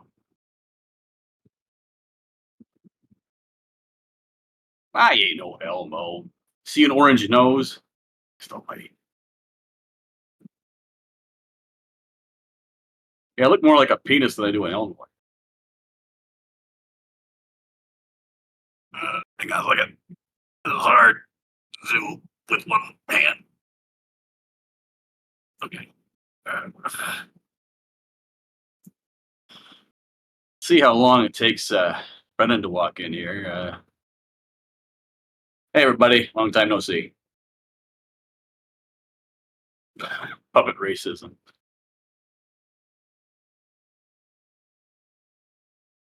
Show puppet Vince. Quite frankly, pal, bork.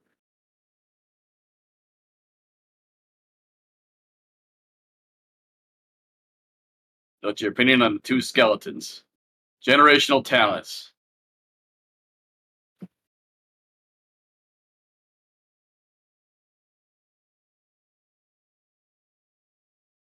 That's such good shit.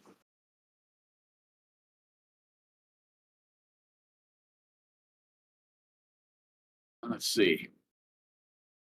I was at my first WrestleMania was 33. That was the Orlando one, right? Excuse me. That was pretty good. And then I went to New Orleans. I was a lot closer at that one, but I think I don't know. I think 33 was a better show.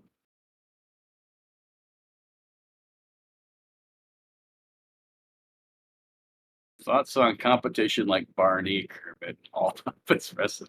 Haven't heard of the All Puppets Wrestling. Is that a thing?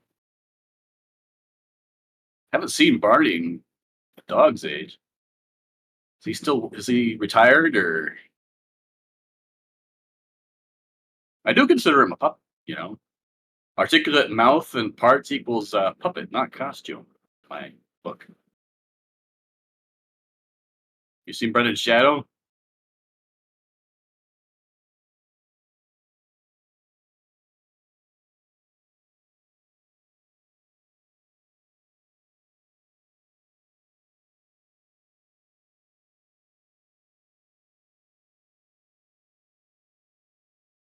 "34 had a wire quality of good matches than 33 and bad matches." I think that's fair. Red Elmo has no aura.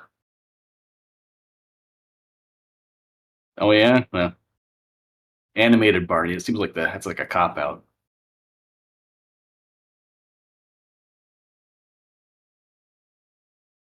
The red guy? Wasn't that like what they called the devil on Cow and Chicken because they couldn't call him the devil anymore? Put myself over. Where can I follow you? I'm not really like online. I was thought about doing it at one point, but yeah, I just kind of fell off the map. You can follow me here if they put me back on. There's like I saw a guy, Teddy Turnbuckle, I think it was. I think he was like doing wrestling reviews or something, and I thought about doing something like that because I go to the Coconut Loops a lot, and I was gonna like sit down and instead of just posting pictures, just kind of like do this, like a news report. But I'm lazy. Would you guys watch that?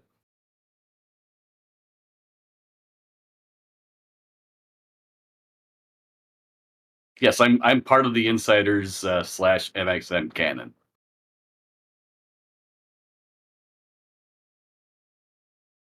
Okay, maybe I'll get off my ass and do it.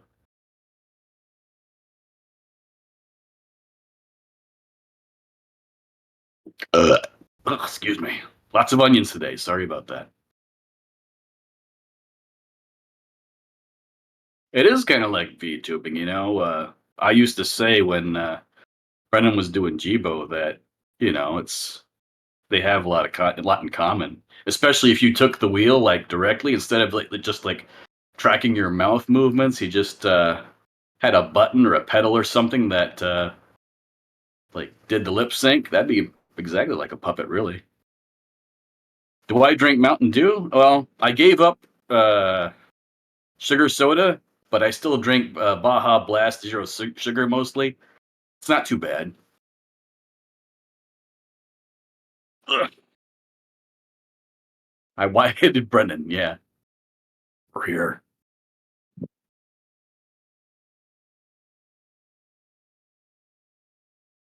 If they would come out for that Spонed, I'd definitely do that. I do know a couple people, so maybe. Like Luca Crucifino, before he got big, we had a fun little Twitter beef. That was fun.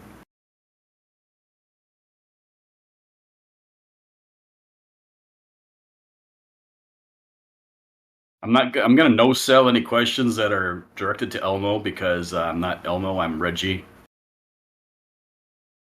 Drink this race, you red bitch.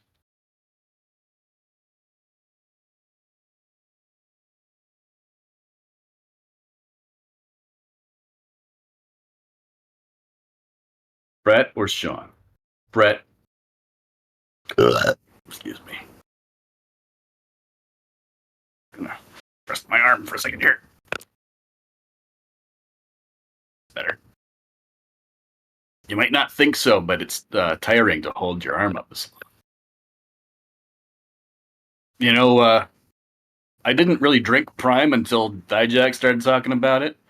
Then I got some at Dollar Tree. The tropical punch ain't bad, and lemon lime is okay. Just kind of tastes like. You ever had those freezer pops where you put like the little plastic thing and you put it in the freezer and it freezes and you cut the end off and eat that? It just tastes like that, only if you let it melt, or if you just like ate it without freezing it.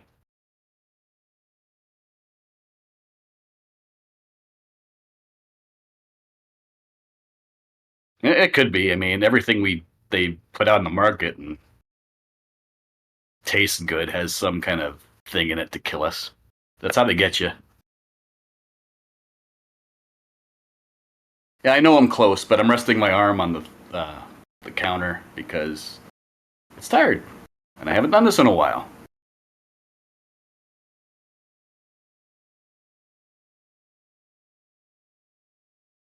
Maybe if I just maybe I pull this chair over. Hang on.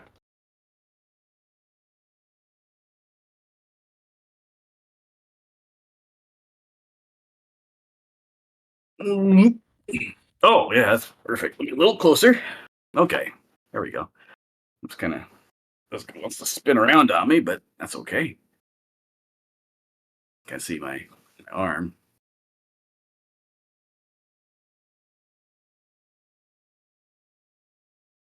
Well, yeah, and I mean it's like cigarettes and vape and like what else could we get them to put in their body and make us money? My arm's kind of fucked up. There we go. If I put it like that, the arm like this. There we go. Hmm. Will I wrestle RJ City one more time? I didn't realize I wrestled him my first time. Oh yeah, somebody we used to work with worked on Crank Yankers. His name's Artie.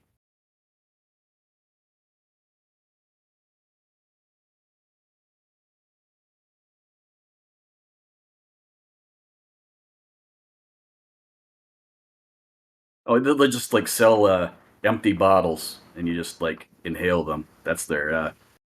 That's the next thing.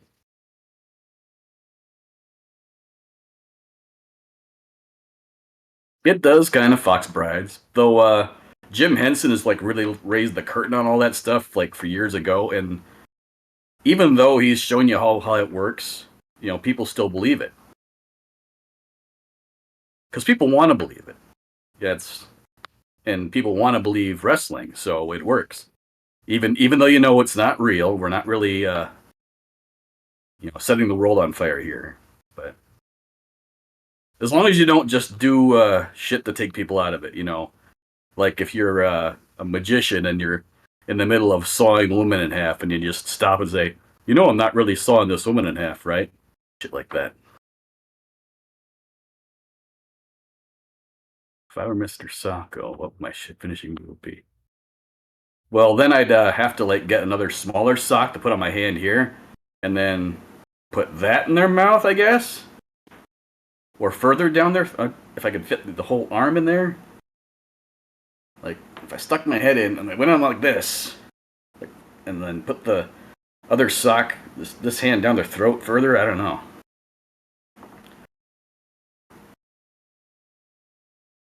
That's good, Fox Brides. There's a video, you can probably find it on YouTube, where Jim is just in full view with Kermit on his hand, and he's just saying like, you want to look at the frog and not the bearded man, because I'm more interesting, and you're not really caring about what the bearded man is doing.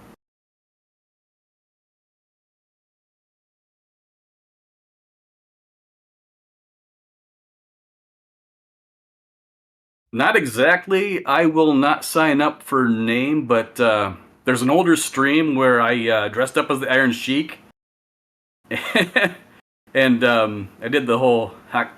Oh, Dama loved that. Dama was just giggling his little ass off. In fact, you know what? I don't think this is gonna like disappear anytime soon. So hang on, I'll be right back.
Well, I'm sorry, guys. I can't find my little Iron Sheik mustache and the little what you call it, the Sheik hat. So I am sorry, but maybe some other time.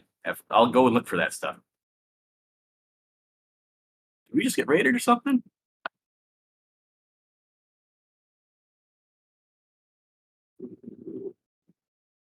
Oh, I guess not. Just a lot of them. I kind of cooked them up and ate them, Cody. Fan account on Twitter. Oh, well, I am sorry about that, but Brennan had to go be with his wife, and he just left the stream running, so this is what happens.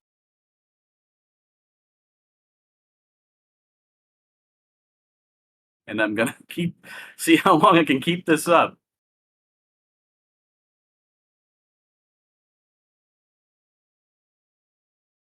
See, when you're a mod, you can kind of abuse your power. If you don't see me next time, you'll know why.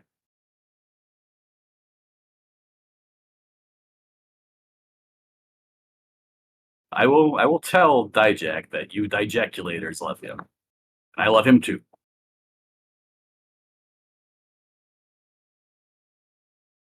I don't know if you watched the the Smart Tank stream, but we kind of talked about something like that because I was on there.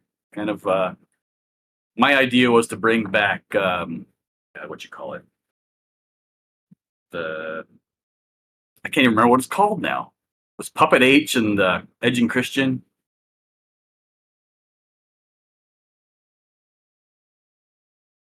Hi, Curtis Defender.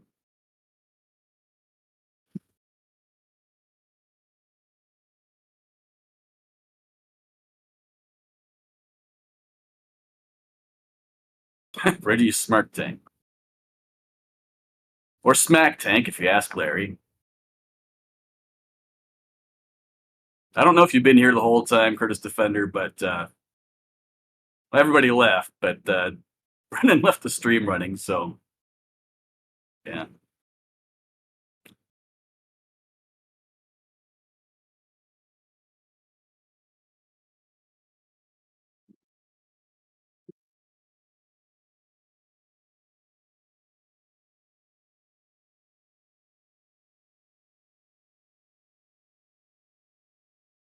Okay, so, well, you missed them. I'm sorry.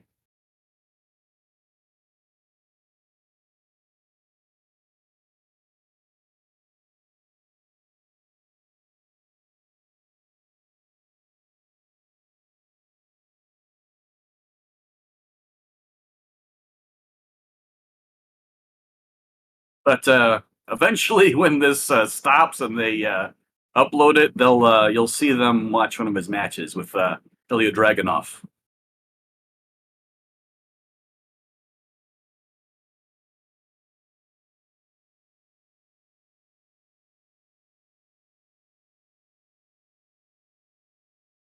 Until either Brennan comes and turns it off, or I just get tired of it.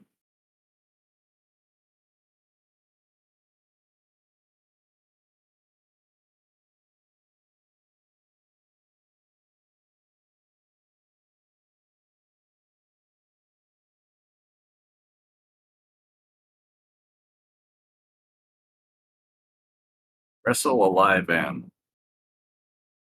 We talking about a guaranteed win, or like something that would make it interesting?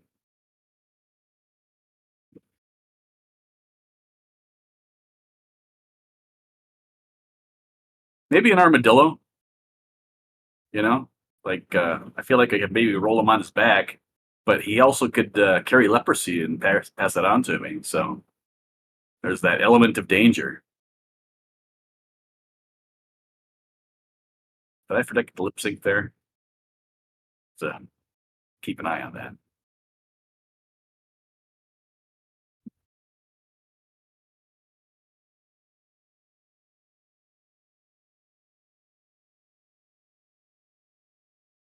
Well, I didn't realize there was any other kind, Cody.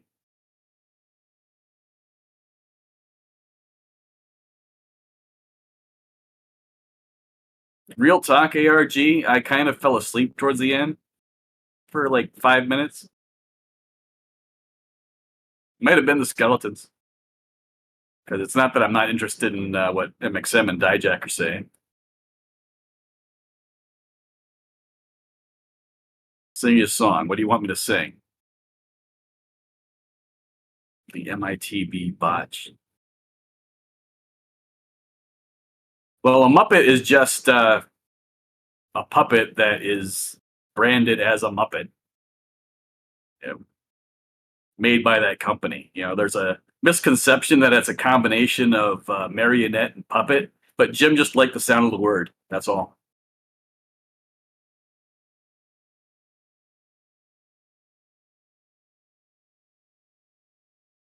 Actually, if I sing a song, would I get this whole stream like copyright struck or whatever? Because I wouldn't want to do that to the boys. Maybe something public domain.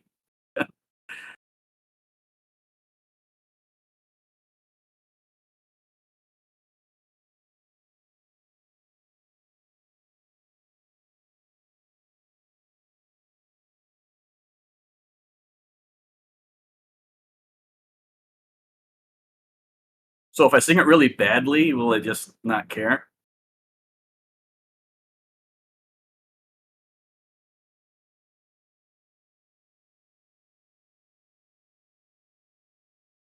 Well, they in England they use Muppet as like an insult. You Muppet.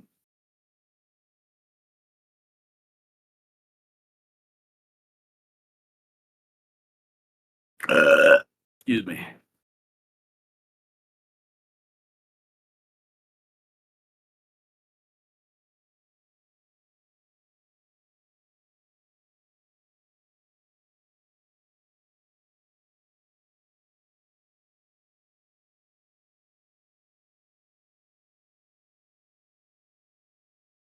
Favorite fast food burger?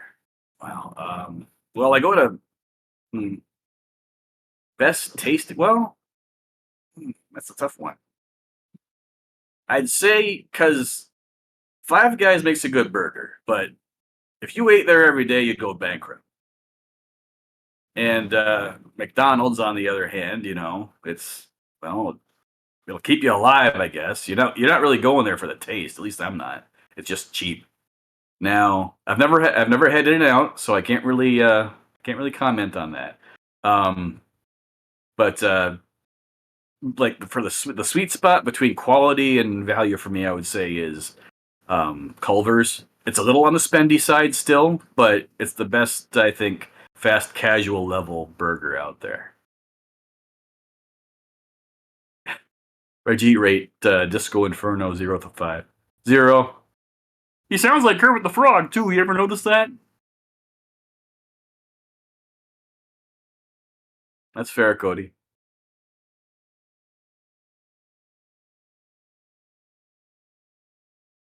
Don't get too spicy. I'm a mod. I can still ban you.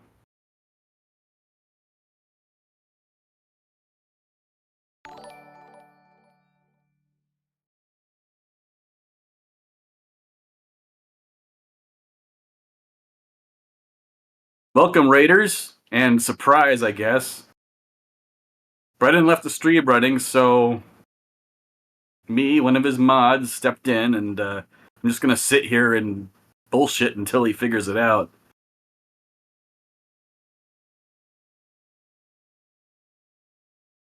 Pop a higher rating than the mainstream. Yeah, that'll teach him.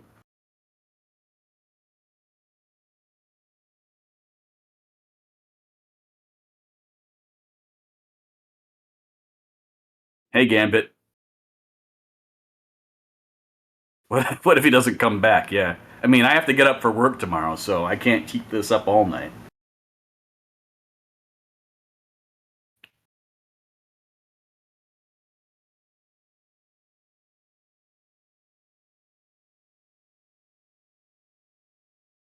Hey, Dylan, the dude. Is Paige there? Talk like Dijak. Want to see this guy's best match?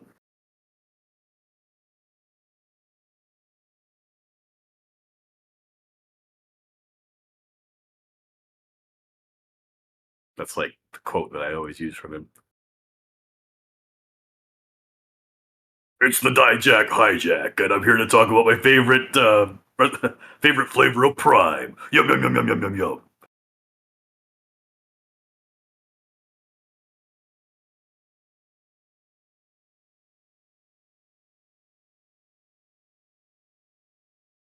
I actually talked about Prime a minute ago. Let me go get the bottle. Hang on.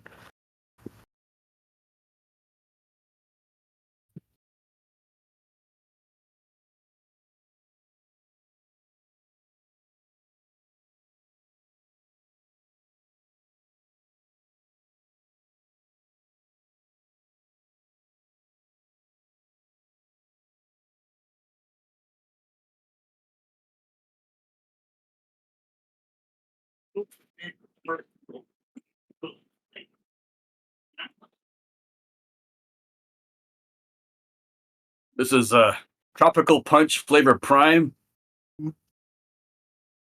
Yeah, well, let me turn that around so you can. There you go. Yeah. Tropical Punch Flavor Prime. Pretty good.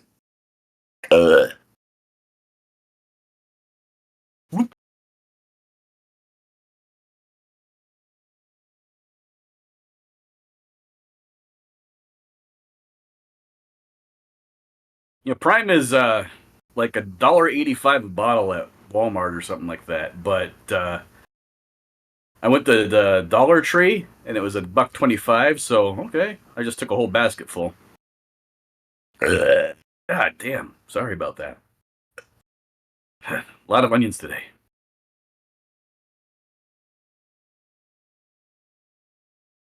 Do I prefer Stone Cold to do the run-in or perfectly fine with Taker? Depends on whether I need to go to the bathroom or not. That's a good bathroom break, the Taker entrance. Are you just Sock? There was a show called Greg the Bunny where Sock was like a racial slur against puppets. Because it was a show where the puppets and humans were just like coexisting and it was normal. Am I the Grapist? Nope. I'd definitely tell you if I was, because they're like the very famous in the lore of this channel.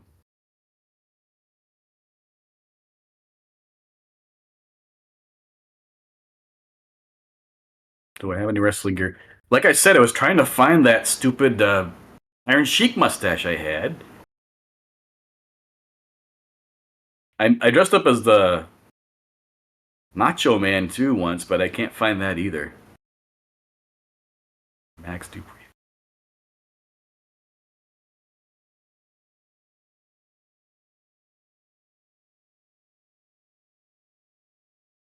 I'd rather do LA Knight.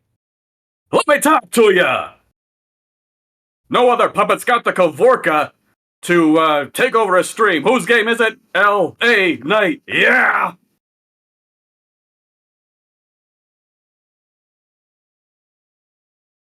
I'll ban you, Spakey, or Gambit will.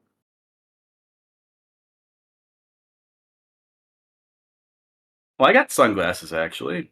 Hang on.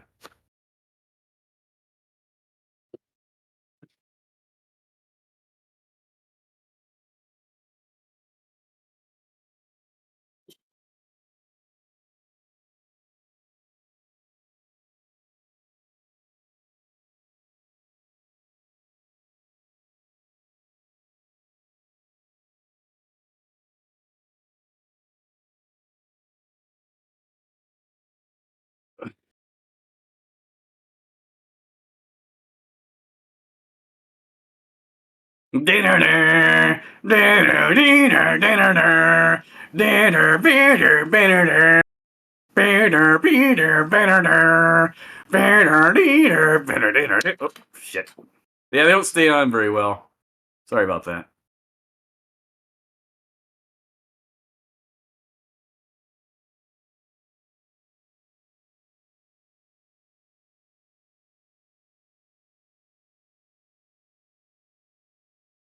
You have to get the old Scotch tape out.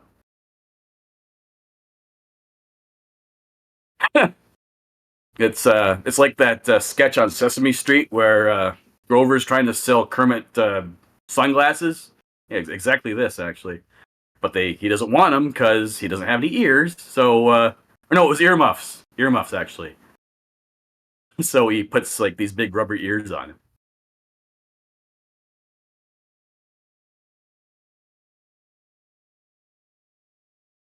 That's what Kermit said. Frogs don't have ears. We hear anyway.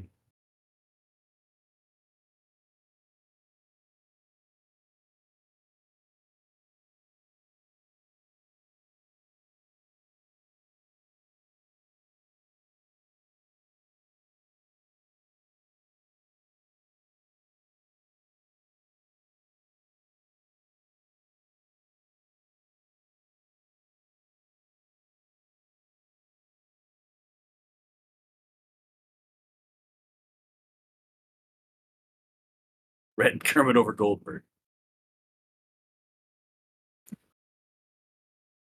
You know, I think I could have a better match with the Undertaker.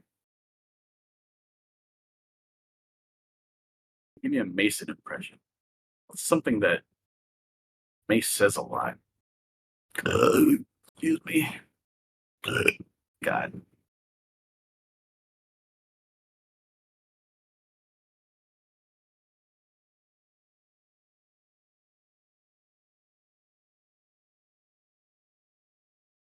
What's the funniest Muppet BTS thing that you've seen or heard of?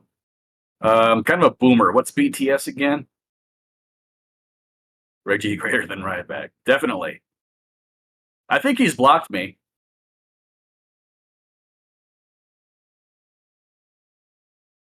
Oh, behind the scenes. There's a video on YouTube of the making of the Muppets Go to Walt Disney World. It's like 15 minutes of them cutting up. There's also one for Emmett Otter's Jug Band Christmas, where most of it's just them trying to get the drum to roll a certain way, and Jerry Nelson and Frank Oz are just cutting up and being funny. That's a good one.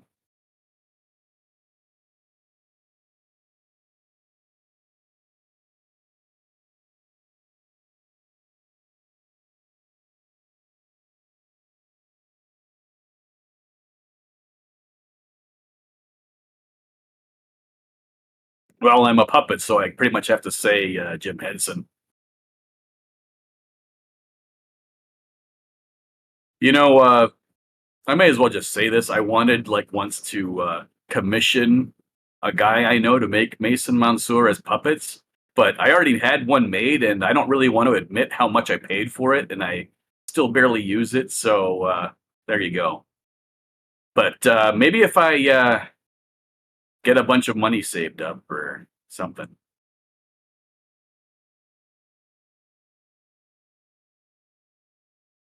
Dylan, I don't remember that exactly. Maybe you might have told me, because it's been a while. But give me the Cliff's Notes version in the chat.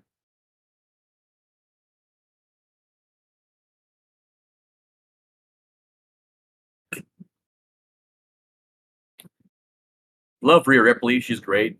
Met her briefly when she was doing the NXT Coconut Loop shows.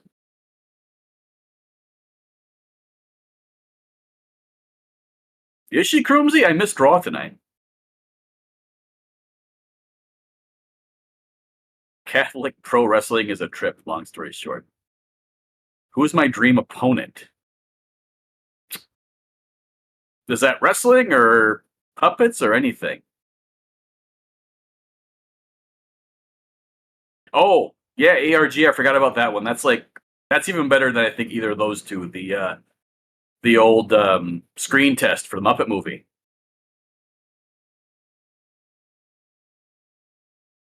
Oh, well, Lucky Dom. The Zicky Dice puppet.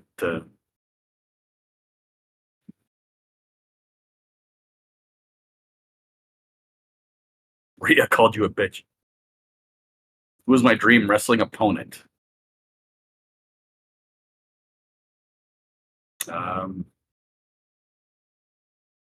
Sounds good, Dylan. Dream wrestling opponent.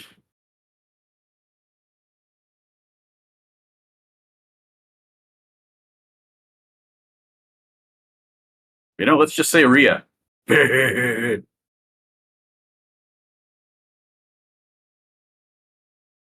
Gold dust.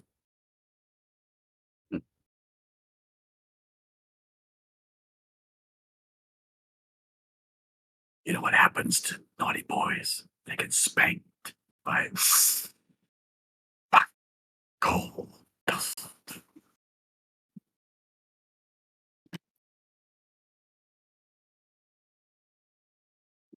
What are my thoughts on Kermit? Well, generational talent. Now, what are my thoughts on the various people who've performed Kermit? I mean, obviously the original is, Jim, and he's the best. And now you've got Steve Whitmire took over after him, and he had his own strong points. And I haven't really seen a lot out of Matt Vogel, but we'll see how he does. He might Paragon Creed. Maybe he went to bed. But like I said, I'd like to stay here all night if I could, but I got to go to bed too at some point. I actually don't know, Cody, but that might be a question for our other mod, Larry, because I think he has the inside scoops on where they're going to be.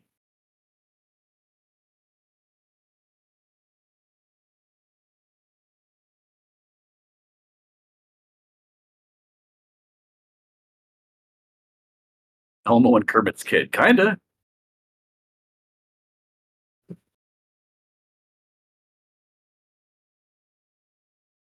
Jake faced with Mr. Sacco. Mr. Sacco. How about neither?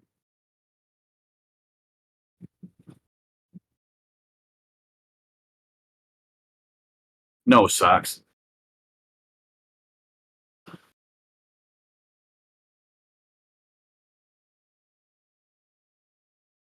Feed me more.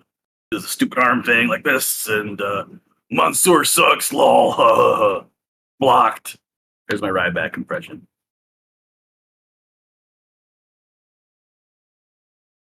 And that's true, ARG, and that's unfortunate.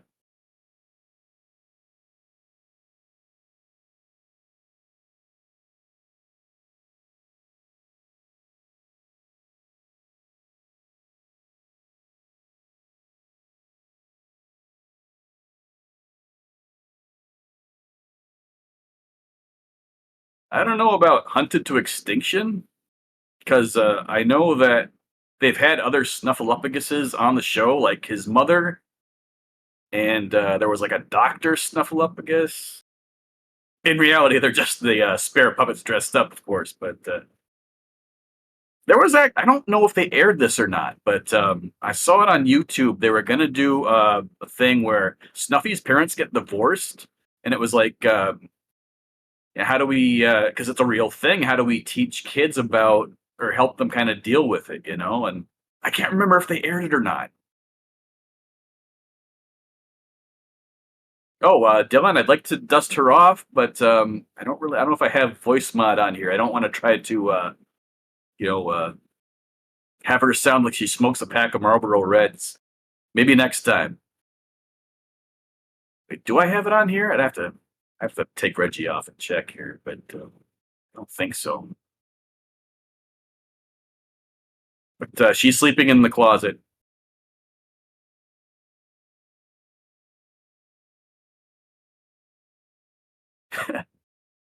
Cookie Monster is right back. Funny. Will do, Dylan. When are you gonna do another thing like that again? I might just if do it as myself this time as Reggie, but just for variety's sake.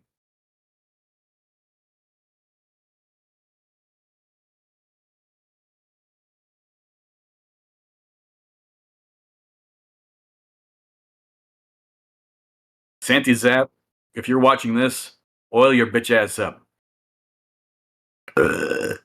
Me.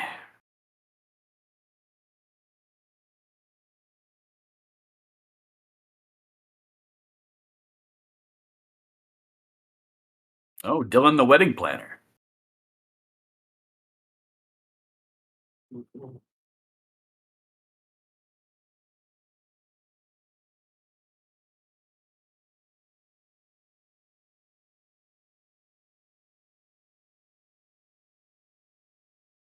That's I'm the official the unofficial official envoy of MxM and Dijak.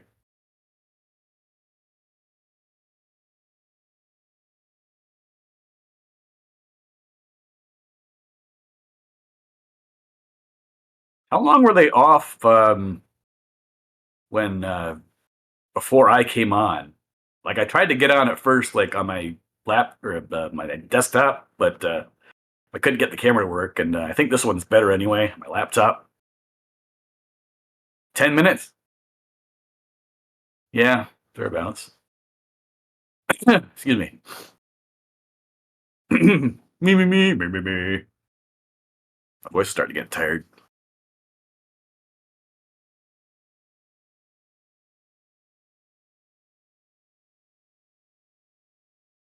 Depends on your point of view, Nate. Am I an ordained what? An ordained minister? I mean, wait. Has anyone ever been married by a puppet? That'd be kind of trippy, actually. Like, especially if the puppet's ordained but the puppeteer isn't. Does that count? Do they both have to be ordained? Think about that.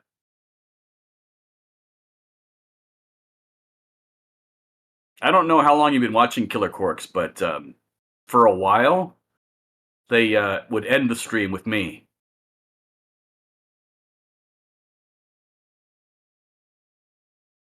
Back when it was 4 or 5 insiders at once, and they did the call-ins for the fans.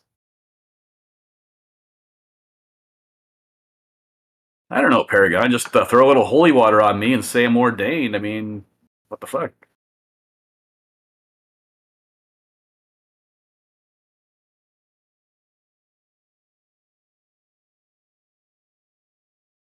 A fun fact, Hispano, if you ever watched the Muppets Take Manhattan, there's a scene in the musical within the movie where Kermit and Piggy get married. And that guy, the minister, was an actual ordained minister. So, I guess you could say they got shoot married, but Kermit will always say that was just a show. So, you be the judge.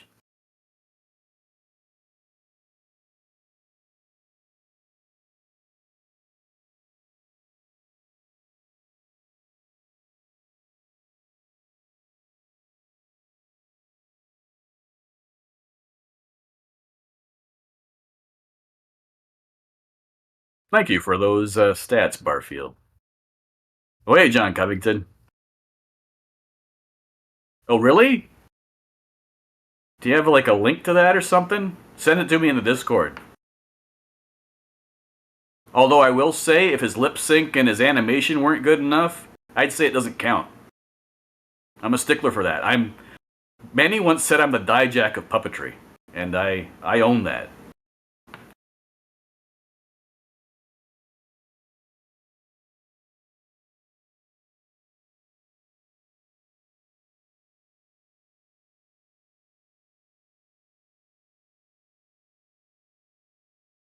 Yeah, Arg, if you're talking about the call-ins and stuff, that was like when they were still working for WWE. Yeah. Thank you, John. I'll watch that a little later.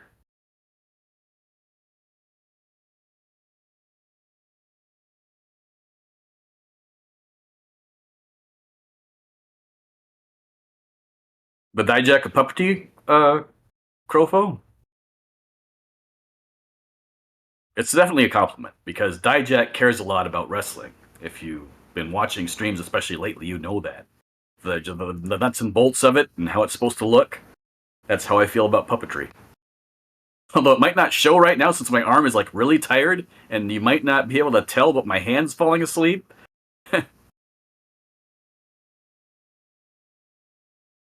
Drink beer, beat Deborah.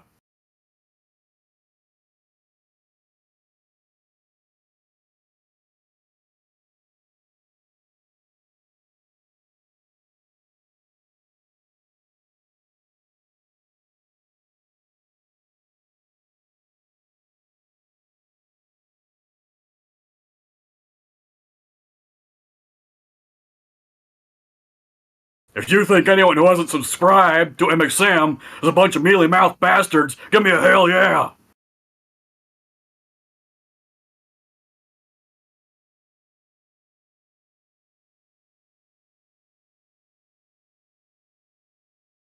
What was the guy's name? Something Scooby-Doo? Something Scooby-Doo. That's awesome.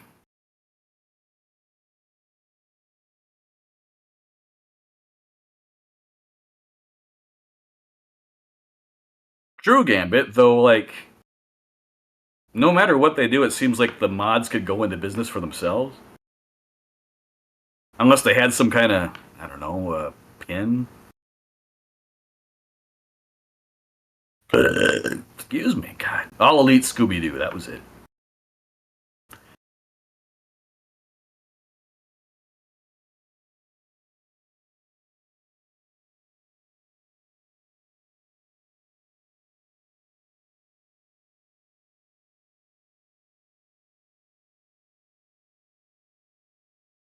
I mean, we probably would, Dylan, if we could, but I kind of want him to see this.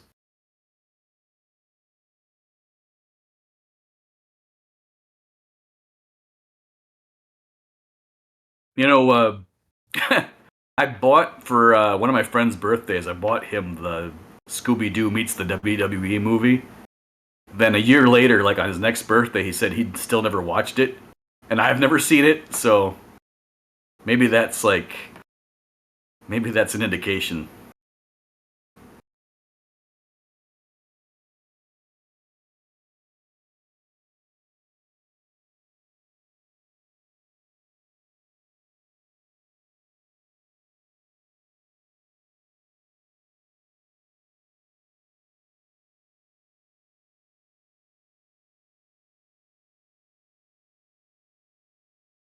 I used to watch the new Scooby movies when I was a kid, but that's older than me, really.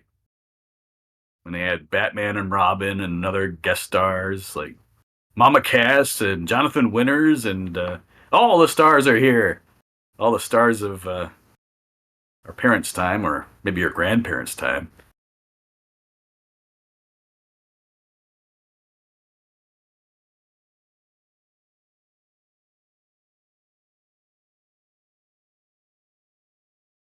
Oh, the live action one, John?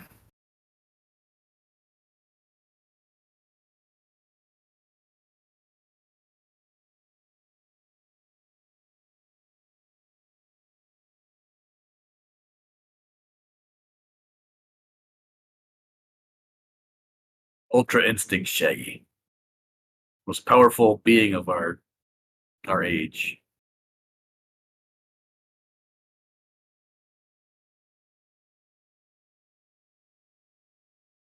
Oh, okay. So there was more than one?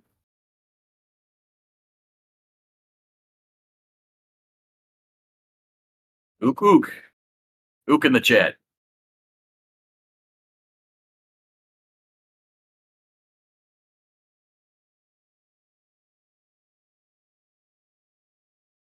Stokely still owes us a WWE Scooby-Doo watch-along after interrupting Dakota Kai's video. The Big Dumb Bird!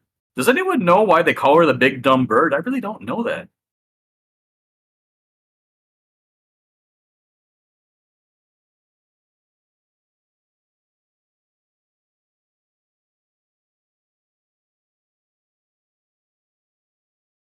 Okay, that was my first guess. Big Dumb Flightless Bird. And yeah, bird is like for a girl, like in the UK at least, for sure. Well, I think they say Sheila in Australia.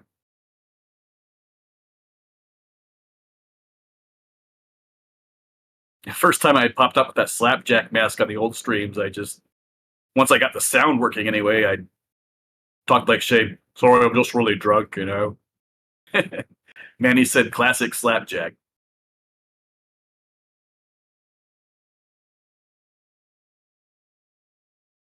Oh, I think I think I vaguely remember that now, John. Wasn't Undertaker talking about opening some kind of store? Yeah.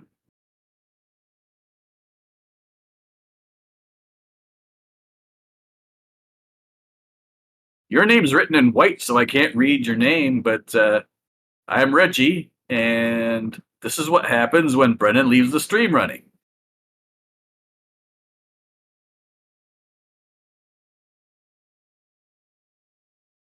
Yeah, I'm not using dark mode. So dismount, okay.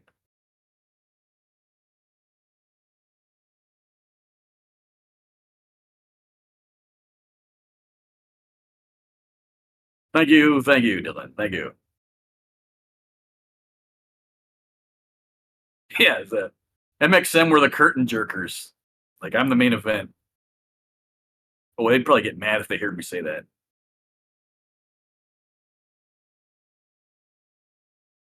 Oh yeah. Dusty Roads. Sweet Jesus, that burnt the shit out of my ass, Daddy.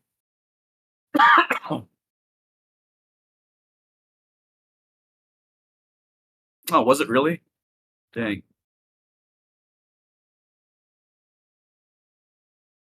Until Brennan comes back or I get tired of it, Izzy, which is, or well, because I got to go to bed too, and my arm's like really killing me right now. I'm not related to Elmo or Grover.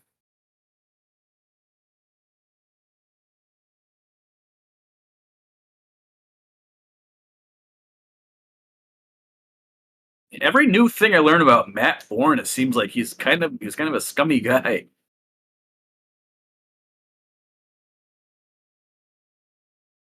Pretty much just right here, dismount.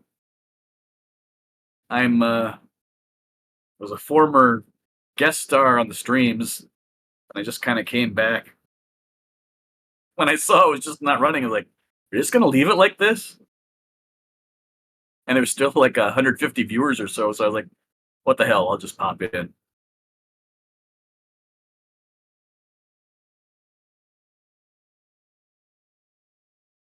It's about stamina killer quirks. We just kind of. I used to do this all like every day. You know, hand puppetry, hand and rod. Here's the rod. But well, after they closed some of the shows I worked at down, so I haven't really had opportunity to do it, and that stamina tends to go away. So this is actually good practice. Yes, yes, coach. He just left, so here I am. You want to get on here too?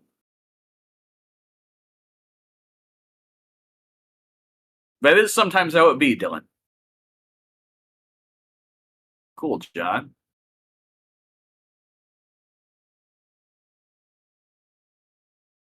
No, Fawful. He's watching House of Dragon. Ha ha ha. Wink, wink. If I could wink. But my name's Reggie. Shout out DIY. It's hilarious that the viewer count hasn't gone that far down. Boss battle. Crispy, woo! Tangy, woo! Honey mustard barbecue flavored Georgia Gold chicken. And tell them that Nature Boy sent you.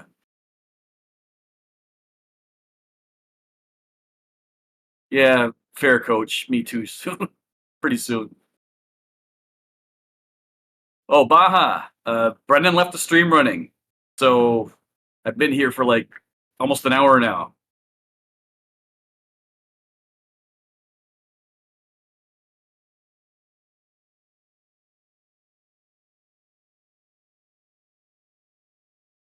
It was kind of like waiting for the end credits because, yeah, it was like 10 minutes or so before I could get things working. No, thanks, Dylan. I'm just bullshitting. Same Gambit.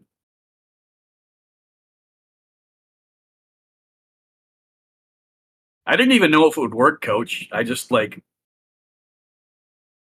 hopped in and couldn't get the camera working at first. Then got to my laptop. I figured that Brennan would come in and fix it, but by the time I got everything ready, but he didn't. WDW a confirmed draw. See? Confirmed draw. They need to have me on the show more. He went to watch a show with his wife, Baja. That's what he said, anyway. God damn, sorry. Yeah, let me show you. I'll go get Regina. July. Hang on real quick.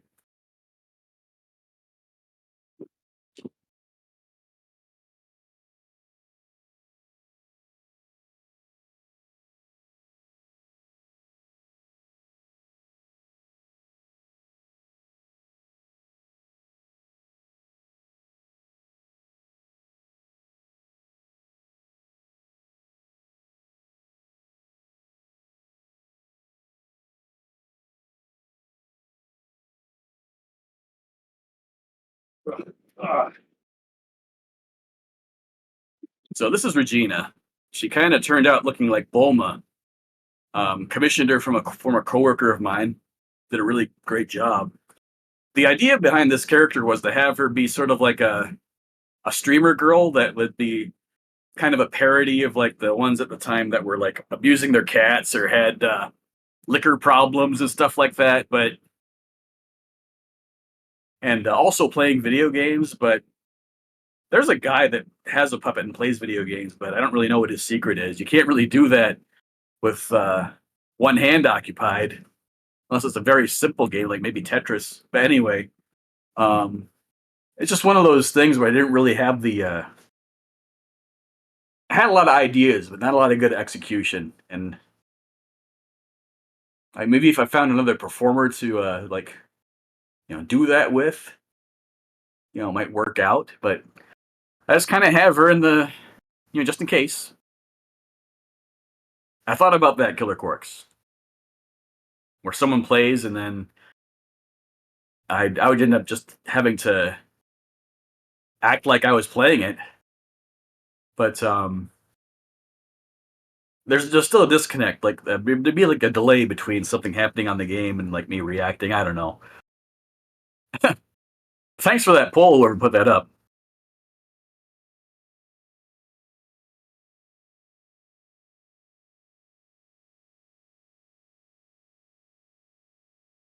Maybe I should give classes, Dylan.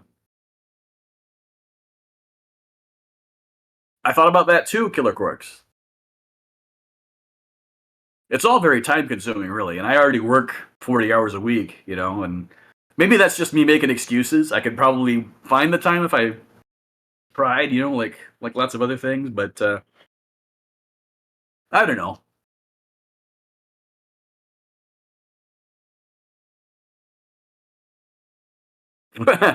Good one, Jay. Wait, that's that. Sit her down. It's a shame because that's a really good puppet. It's professional grade. Reggie's a very simple thing, basically just a sleeve or sock. But he's still kind of on the professional level because they got the arm rods and they're weighted properly, and it's got the good mouth plate, the good lip sync, and good eye focus. If you ever look at a puppet that's made for TV, they're kind of slightly cross-eyed. You notice that? That's so they're not like looking down in a direction like that. Or I can't really get my finger up there, but and so they're not looking at the corner of the screens; they're looking right at you. It's a little fun fact. Focus is an important thing with puppets. You don't want to do this. Like a lot of people do this, blah blah blah blah blah blah. We call that flip topping. You want to like keep your eyes relatively level. Imagine they're in a box and they don't leave that box because you don't flip your head back when you're talking to somebody. So why should the puppet? Regina was kind of expensive July. Reggie was how much was he? Because the guy does good work. See, I think Reggie was like 80. The arm rods were extra. But like you could make a puppet like this, just off patterns off the internet for probably like a fraction of that. I'm kind of like, the race car driver. I don't build the car. I just get in it.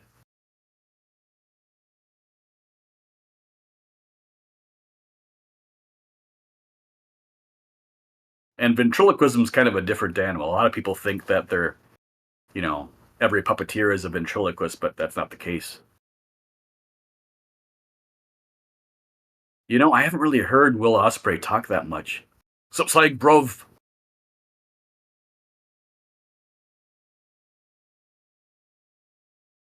And yes, that's what people find the hardest about Puppetry Fox is when on the Smart Tank episode, like when I'm on there, I kind of give them a crash course. Brennan and Manny, you can see Brennan trying to do it, and he's like, "Oh, that's hard." You just basically have to isolate your thumb and not or move the top fingers as little as possible. I'll face the screen so you can kind of get a little closer so you can kind of see how that works. Because this is like opening your whole hand. That's how that looks. It looks kind of It looks like the fucking Sunday school puppets, you know, or the Christian show puppets.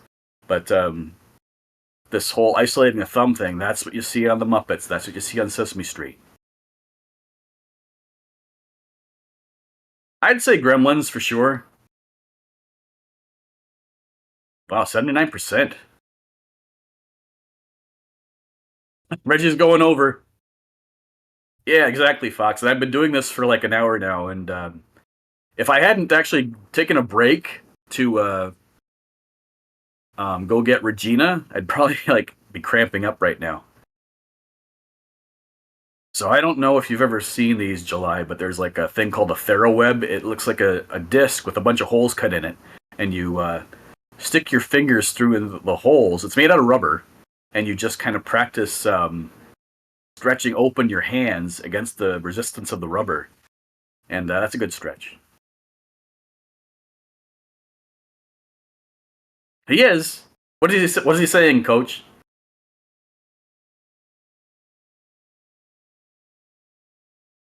I mean, it technically it is SSGA, but is he coming for me?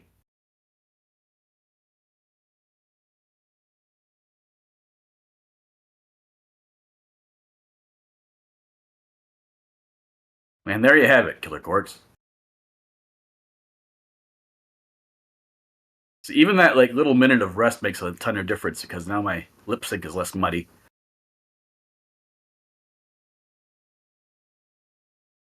Yeah, that's the goal, ARG. Jim said it has to be completely automatic. The whole lifelike lip sync and all that. And once you've mastered that, you know, then you can get that much closer to having people believe you as a living creature. You should go to bed! Well, what if I'm not a coward? What if I want to stay up for another hour? Would a coward even attempt to do this? That's my question. A coward would have just gone to bed and left this thing running. Left it running just like you did. Ook, ook, ook, ook, ook in the chat. We should get a Reggie emote. What do you think, guys? We have it on the Discord. Thank you, Chris.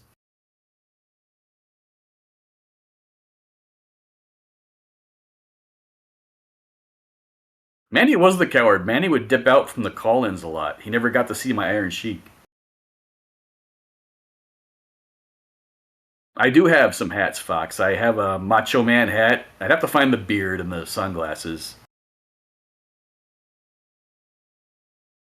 I tried to whip together a Hulk Hogan thing, like a bandana and all that. It wasn't one of my better ones.